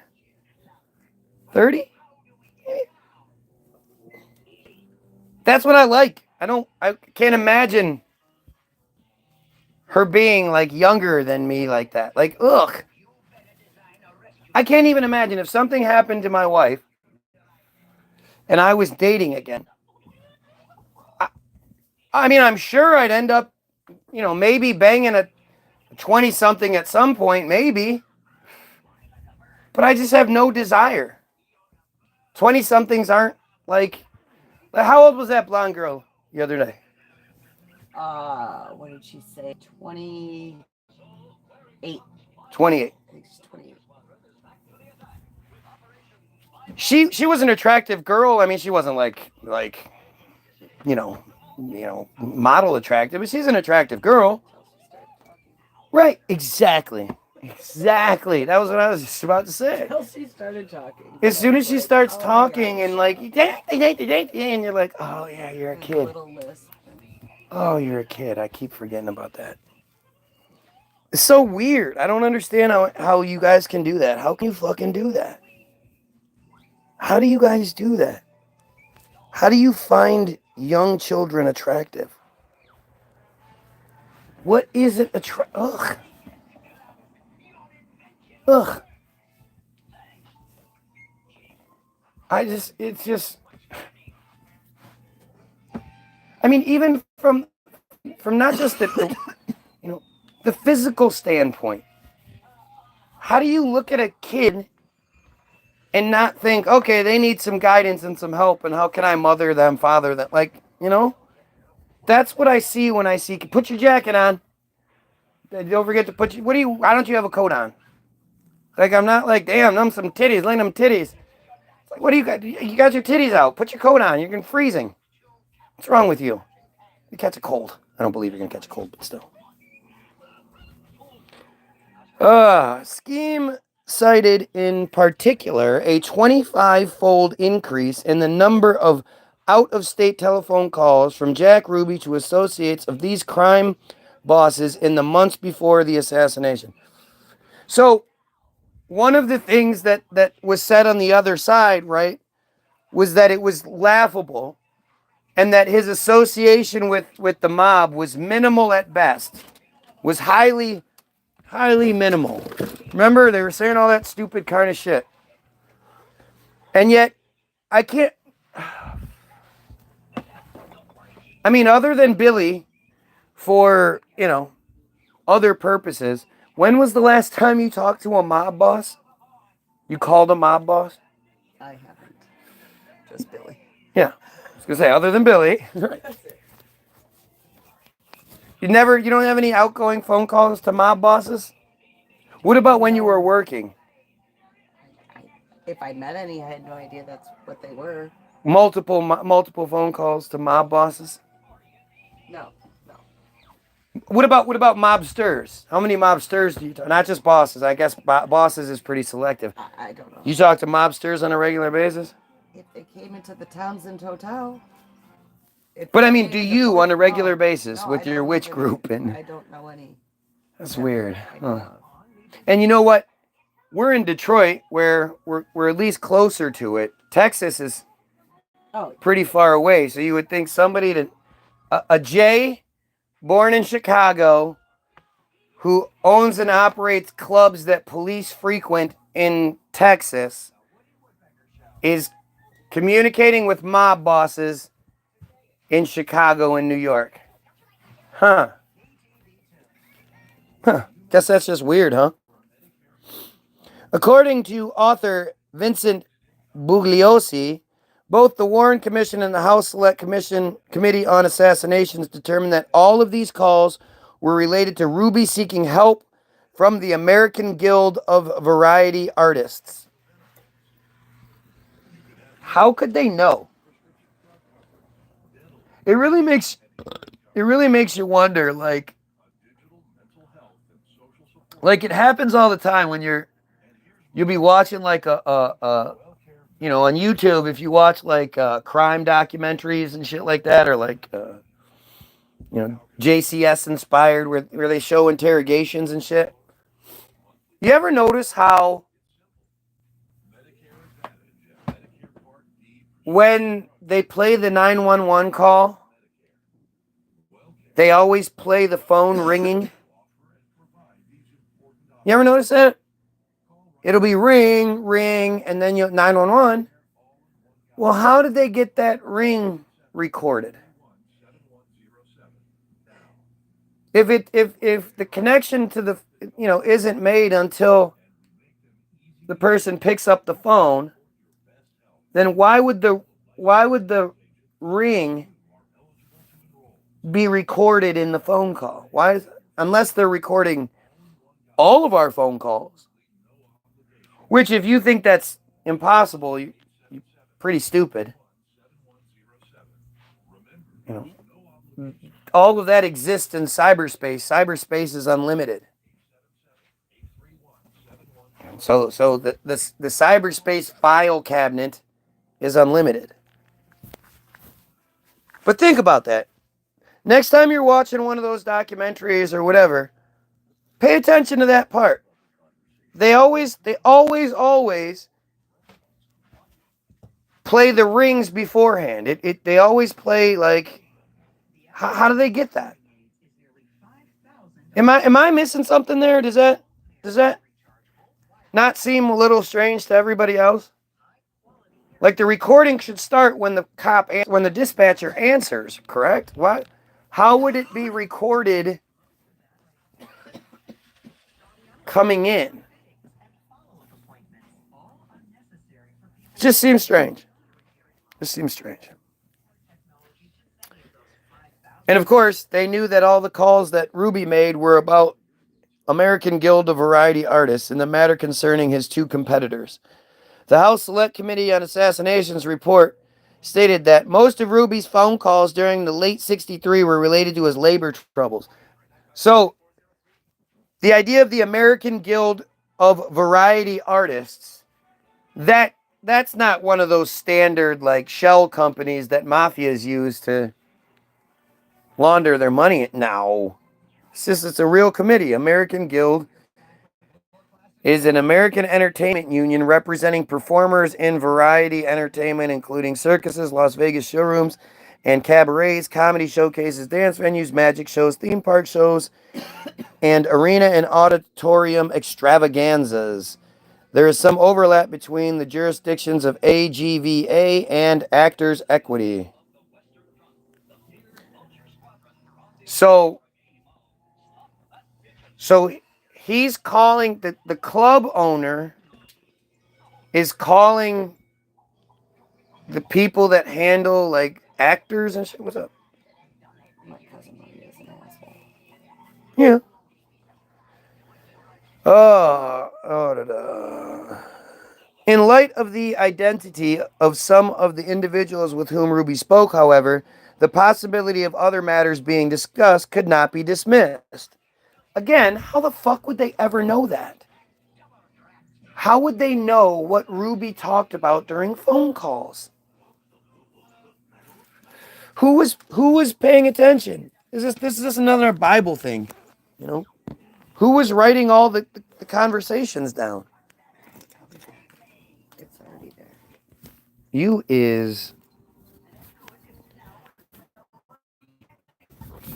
must be nice.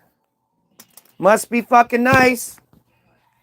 Go sit in a chair, have your feet rubbed, be spoiled. I don't get no feet rub spoiling. I got shown. I got a little taste. Hey, you want to see what I get all the time? Yeah, you don't get it. Huh? I should. I should absolutely go get a pedicure. That shit is amazing.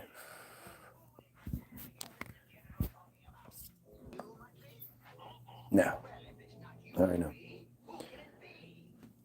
Bill Bonanno, son of New York mafia boss Joseph Bonanno, stated in Bound by Honor that he realized that certain mafia families were involved in the JFK assassination when Ruby killed Oswald, since Bonanno was aware that Ruby was an associate of Chicago mobster Sam Giancana.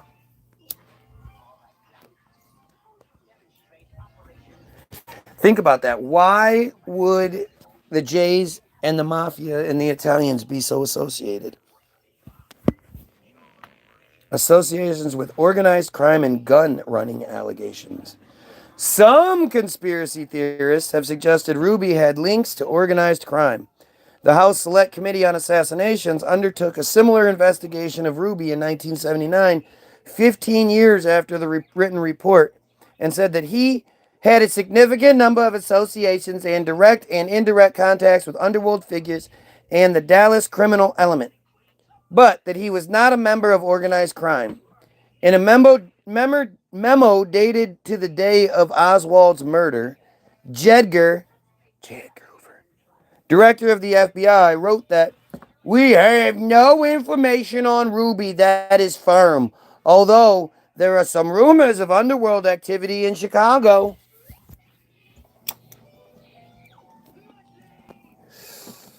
I mean, again, he had files on everyone. Strange that he didn't have any files on this guy, huh?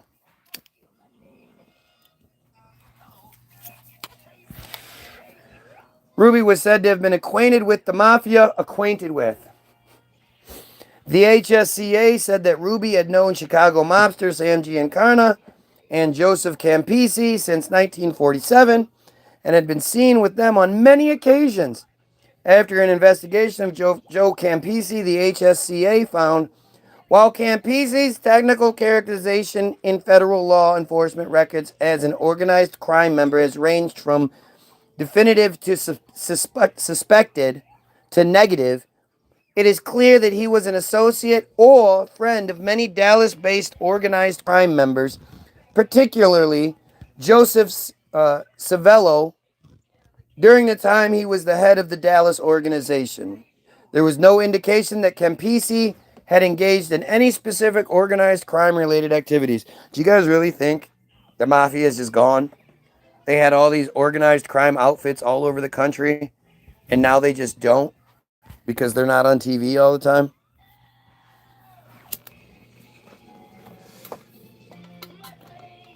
That's actually something I don't want anything to do with. We'll cross that bridge when we get there. But no, the mafia, the all that whole, yep, I'm good. G. Robert Blakely, the chief counsel for the HSCA, called Campisi The number 2 man in the mob in Dallas, he wrote in a 1993 article for the Washington Post. It is difficult to dispute the underworld pedigree of Jack Ruby, though the Warren Commission did it in 1964. Similarly, a PBS Frontline investigation into connections between Ruby and Dallas organized crime figures reported the following. When's the end of that quote? In 1963, Sam and Joe Campisi were leading figures in the Dallas underworld. Jack knew the Campisis and had been seen with them on many occasions. The Campisis were lieutenants of Carlos Marcello, the mafia boss who reportedly talked of killing the president. On the night before Kennedy was assassinated, Ruby and Ralph Paul had dinner together at the Egyptian lounge run by Joe and Sam Campisi. After Ruby was jailed for killing Oswald, Joe Campisi regularly visited him. Remember, this is all stuff from the conspiracy side, right? The official narrative is that Jack was too stupid and talked too much, and that you'd be crazy to think that there was any connection, and that it's laughable, and because you don't know him personally or didn't know him personally, you can't possibly say any of these things.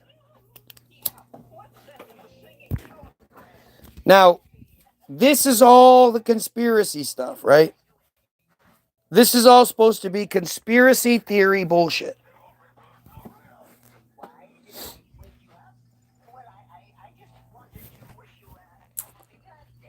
Doesn't look like... Are the comments frozen again? I don't know. Howard P. Willens was the third highest official in the Department of Justice and assistant counsel to J. Lee Rankin. He helped organize the Warren Commission. Willens also outlined the commission's investigative priorities and terminated an investigation of Ruby's Cuban-related activities. An FBI report states that Willens' father had been Tony Accardo's next-door neighbor going back to 1958. In 1946, Tony Accardo allegedly asked Jack Ruby to go to Texas with Mafia associates Pat Mano and Romy Nappi to make sure that Dallas County Sheriff Steve Guthrie would acquiesce to the Mafia's expansion into Dallas. Apparently it worked out. Are you kidding me right now? This is what happens every fucking time. Every fucking time I look up anything, I'm stuck going like this is all on record. This is all known shit. How is it a conspiracy theory? Why do we still accept the narrative when it's such clear bullshit?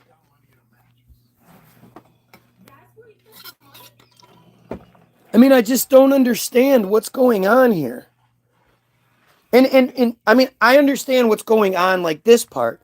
I don't understand what's going on with us. Why Team Goyim continues to let our shit be kicked in by such inferior opposition. This is bullshit. I mean, what are you hanging on to? Ruby went to see a man named Louis McWillie in Cuba 4 years before the assassination, because that's what we all did. We just traveled around like that. McWillie had previously run illegal gambling establishments in Texas, and Ruby considered him one of his closest friends. But Ruby didn't have any, mafia connections. McWillie was supervising gambling activities at Havana's Tropicana Club when Ruby visited him in August 1959. Ruby told the Warren Commission that his August trip to Cuba was merely a social visit at the invitation of McWillie. The HSCA later concluded that Ruby most likely was serving as a courier for gambling interests. The committee also found circumstantial, but not conclusive evidence that Ruby met with Sam Traficante Jr. in Cuba sometime in 1959. James E. Beard, who claimed to be a poker-playing friend of Ruby, told the Dallas Morning News and the FBI that Ruby smuggled guns and ammunition from Galveston Bay, Texas, to Fidel Castro's guerrillas in Cuba in the late 50s. Beard said that Ruby was in it for the money. It wouldn't matter which side, just the one that would pay him the most. Wow, that's the second person to say that. Beard said that the guns were stored in a 2-story house near the waterfront, and that he saw Ruby and his associates load many boxes of new guns, including automatic rifles and handguns, on a 50-foot military surplus boat. He claimed that each time the boat left with the guns and ammunition, Jack Ruby was on the boat. Alternatively, some conspiracy theorists have focused on Ruby's connections to the police in regards to his murder of Oswald and dismiss his mob connections as a misdirection. That's the end of it. He couldn't have both, right? He couldn't be a fucking dirty J who has connections to both the police and the mafia, right? Why doesn't the mafia step up? Why doesn't the mafia step up and wipe out the J Mafia? That's kind of scary, actually. When you think about it, like, why haven't the Italians, if they're just so powerful and have so much sway, why don't they just take over? You know, this one time, I was working at Bombay Furniture Company in San Diego, and these two straight up mobsters came in. They had on, like, one guy had on a suit, the other guy was just dressed to the nines, and the guy had pinky rings on each finger, and I was the salesman. He was like, I'm looking for a piece of art, blah blah blah blah blah, this, that, and the other. And we got one, like, he finally picked something, and we get up to the sales counter, and we're having the, you know, I'm checking them out, and I'm like, those are some nice rings. And he's like, yeah, you know, I got one for each coast. And, like, you know, I knew this guy wasn't bullshitting. And he said something along the lines of, like, what do you think of the picture? And I was like, well, you know, I could take it or leave it. You know, it doesn't, you know, I said something, and he was like, you know what? You're right. I don't need this shit. And he was like, have a good day, young man. And he left. But, like, I was always the best at my job because I know my position. I know my role. When I'm parking cars, you are paying me to park your car. You are better than me. And if that's what you want to believe, because that's what you want to believe, if you're parking your car, you believe you're better than. I am totally okay with not only you thinking that, but you thinking I know that. That way you give me even. I made more money than anybody else did valeting cars. Why? Because I was so fucking good at it. I was so good at recognizing who is who. You know, when the mobsters, I worked at the Roma Cafe, the oldest Italian restaurant in Detroit, still operating. And whenever the mobsters would come in, like, I knew it. And their cars would be right up front. I would move other people's cars to put their cars up front.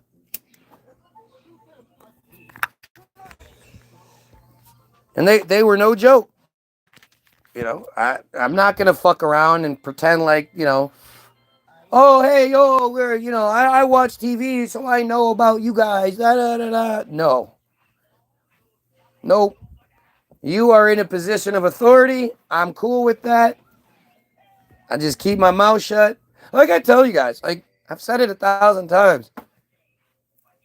If the system comes at me and says, you shut up, we'll give you $20 million, you guys will never see me again. Never. I'll disappear. I'll be totally okay with it. Not totally. I'm still very much bothered by the whole pedo thing. But as far as, like, the majority of the slavery, You guys want it. You know, I'm not exposing things that are like I'm some secret sleuth.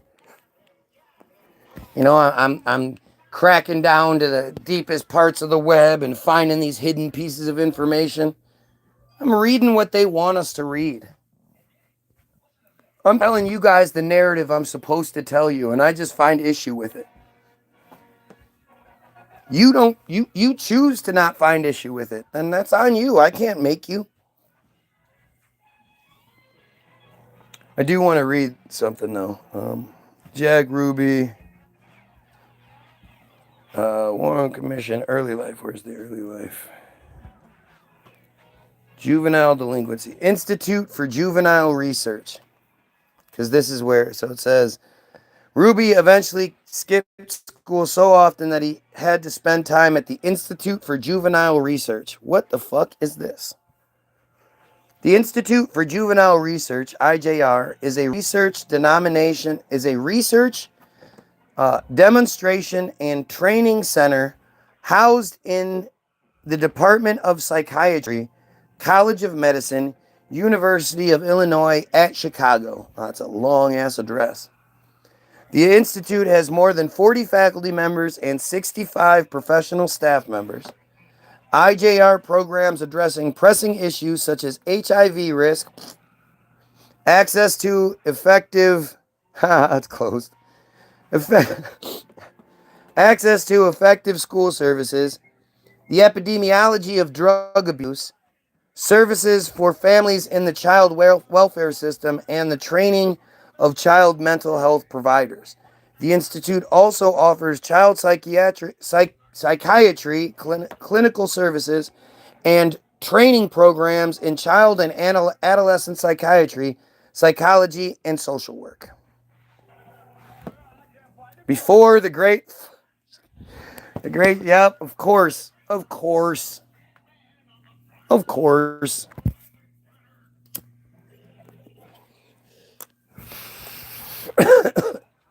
Before 1871, the year of the Great Chicago Fire, Chicago's population was 300,000 people.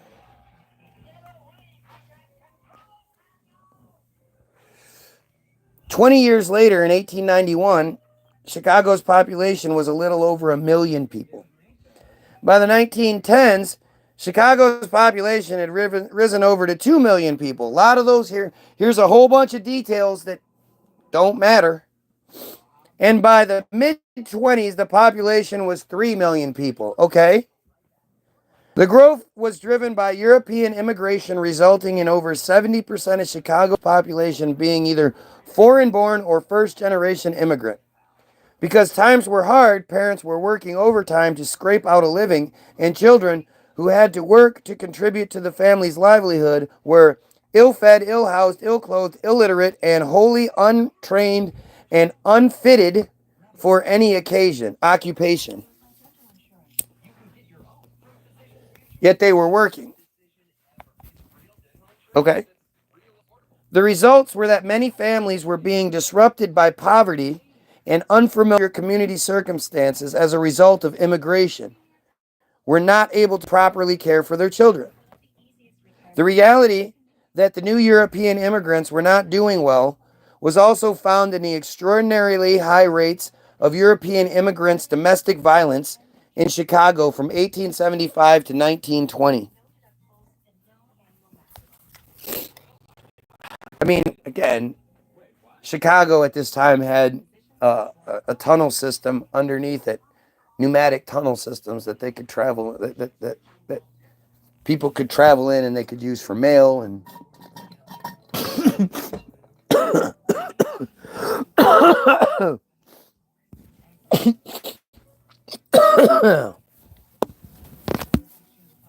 woo.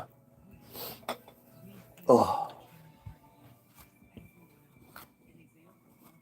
Can you believe Luka's a Laker? That's cool. Wish I had all my Luka rookie cards still. Those are probably worth a lot. All right. Wait. How do we go back here? All right. Let's go back to here.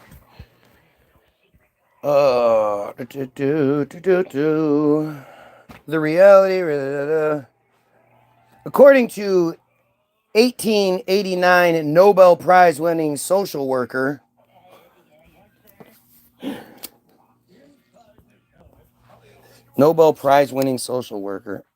Jane Addams, 1860 to 1935, founded uh, founded Hull House on Chicago's near west side as a social settlement house, quote, to aid in the solution of the social and industrial problems which are engendered by the modern conditions of life in a great city.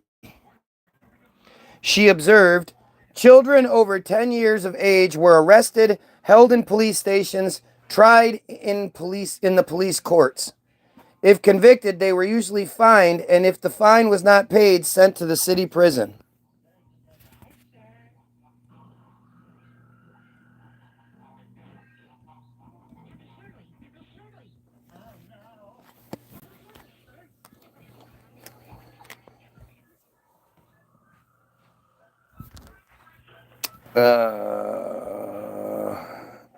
If convicted, they were usually fined, and if the fine was not paid, they were sent to city prison. 10 years old.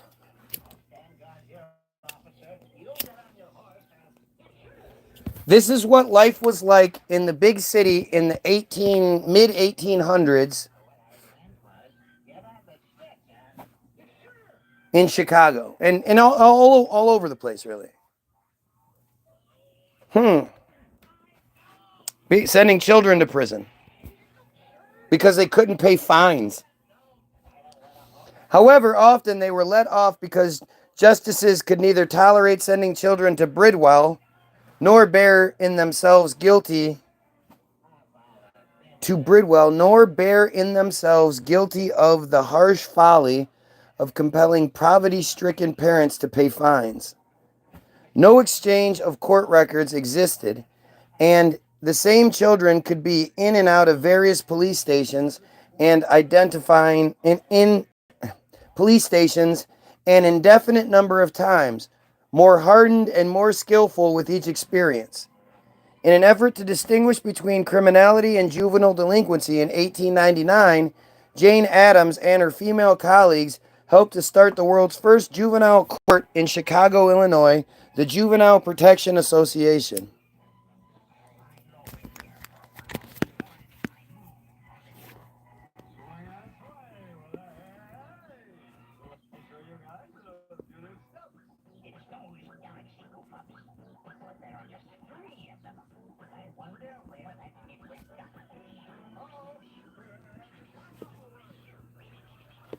A guy might come in here. I hope that guy comes in. That guy knows his shit. When it comes to this particular subject, that guy knows his shit. Guy Anderson. He wrote it's a book called Tesla and the Cabbage Patch.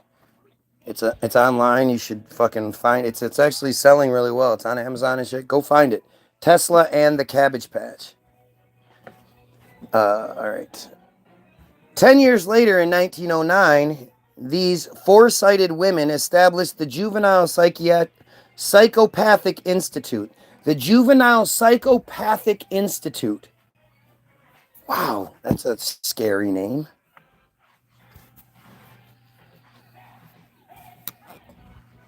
The JPI in Chicago, the world's first child guidance clinic, and Mrs. Ethel Drummer provided funding for 5 years. Who the fuck is Mrs. Ethel Drummer? Her name's not Blue. Nice of her, huh?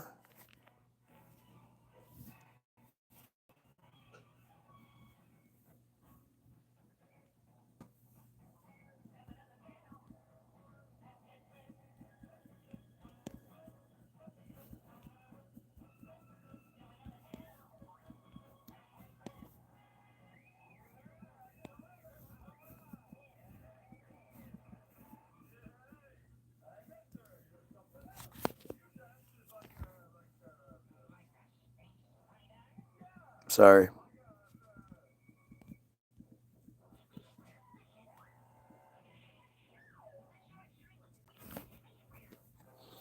Sorry about that. Neurologist William Healy, MD, its first director, is charged with not only studying the delinquent's biological aspects of brain functioning and IQ in 1909, but also the delinquent's social factors, attitudes, and motivations. Thus, it was the birthplace of American child and adolescent psychiatry. Psychiatry. There we go. These studies determined that there was no relationship between biological heredity and criminality. 1909. Measuring brain stuff, huh? Studying the brains of kids, of delinquents. I'm sure that wasn't against their will. Please, will you just figure out what's wrong with me, sir? In 1917, these women convinced the state of Illinois to take over the funding for the institute, JPI, and in 1920, Illinois created, somebody has a typo, created the Department of Public Welfare and changed the name of JPI to the Institute for Juvenile Research, IJR. Yeah, that makes sense, right?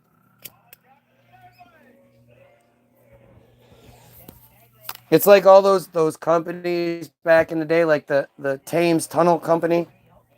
These companies that were founded to build one company or one thing, one bridge, one building, whatever.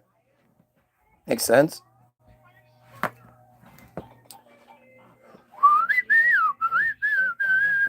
IJR's goal was to develop an understanding of the causes of behavioral disturbances in youth by doing research and providing service to delinquent youth while also developing prevention strategies to prevent delinquency.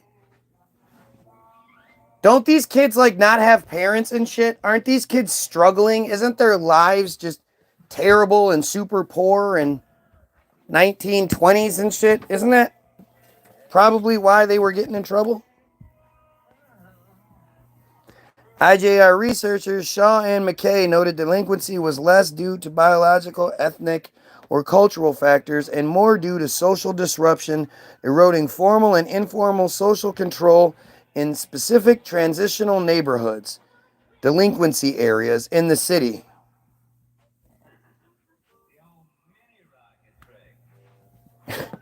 So they're saying that it has nothing to do with where you're from or who your parents are.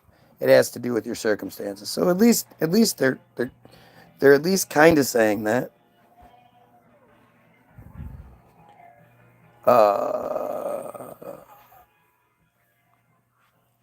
In an effort to prevent delinquency the Chicago Area Project was born, designed to create social fabric in delinquency areas. What is even delinquency considered? Notable directors of IJR were Doctors Franz Alexander. The directors are always dudes. This all-women thing. Known for his work on psychosomatic medicine, short-term psychotherapy, and the corrective emotional experience, Julius B. Richmond, MD, a pediatrician who would later develop Head Start and served as Surgeon General for the United States under President Jimmy Carter, and Dr. Carl Bell, physician who worked with President William Clinton cabinet. Hang on.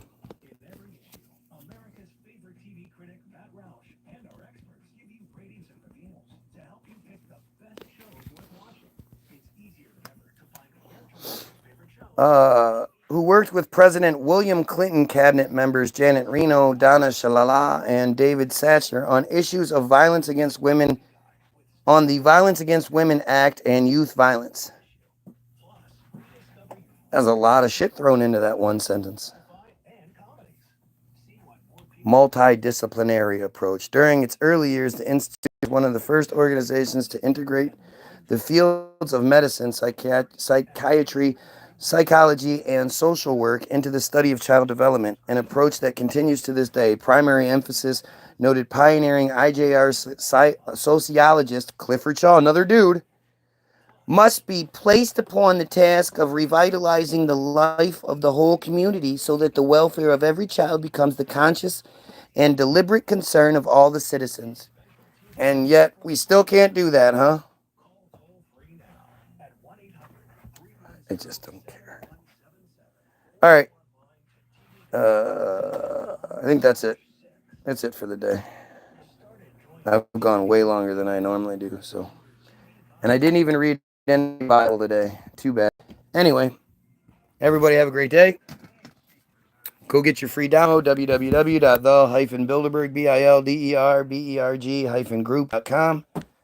It's free. Just put 0 in the payment box. When it asks you how much you want to pay, hang on a second. Just seeing if that would fix the comments. Apparently I don't have any comments now. What the hell is going on here? Let's try again. Now I don't get any comments.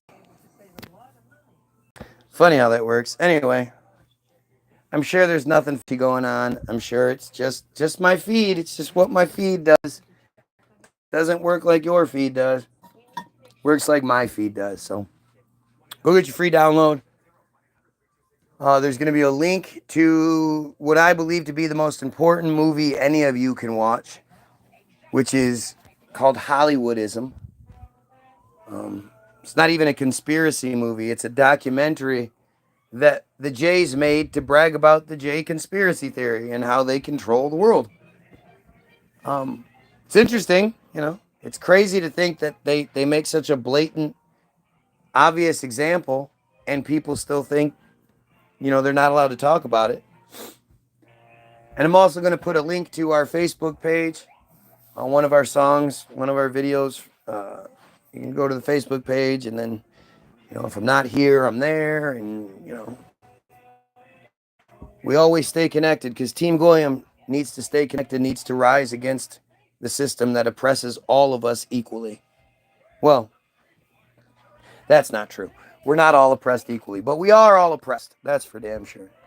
So don't forget to like, sub, and share. You know, if you're one of these dumb trolls, do some research, make yourself a little smarter so when you come back tomorrow, because you'll be back tomorrow, you'll have more to say. And, you know, go look up Team Jorge. Go look up the Samson Option. Go look up Operation Cast Thy Bread. And go watch Hollywoodism. And have a great day. And most importantly, probably the most important thing I'll say today and in every video. Pedophiles, kill yourself.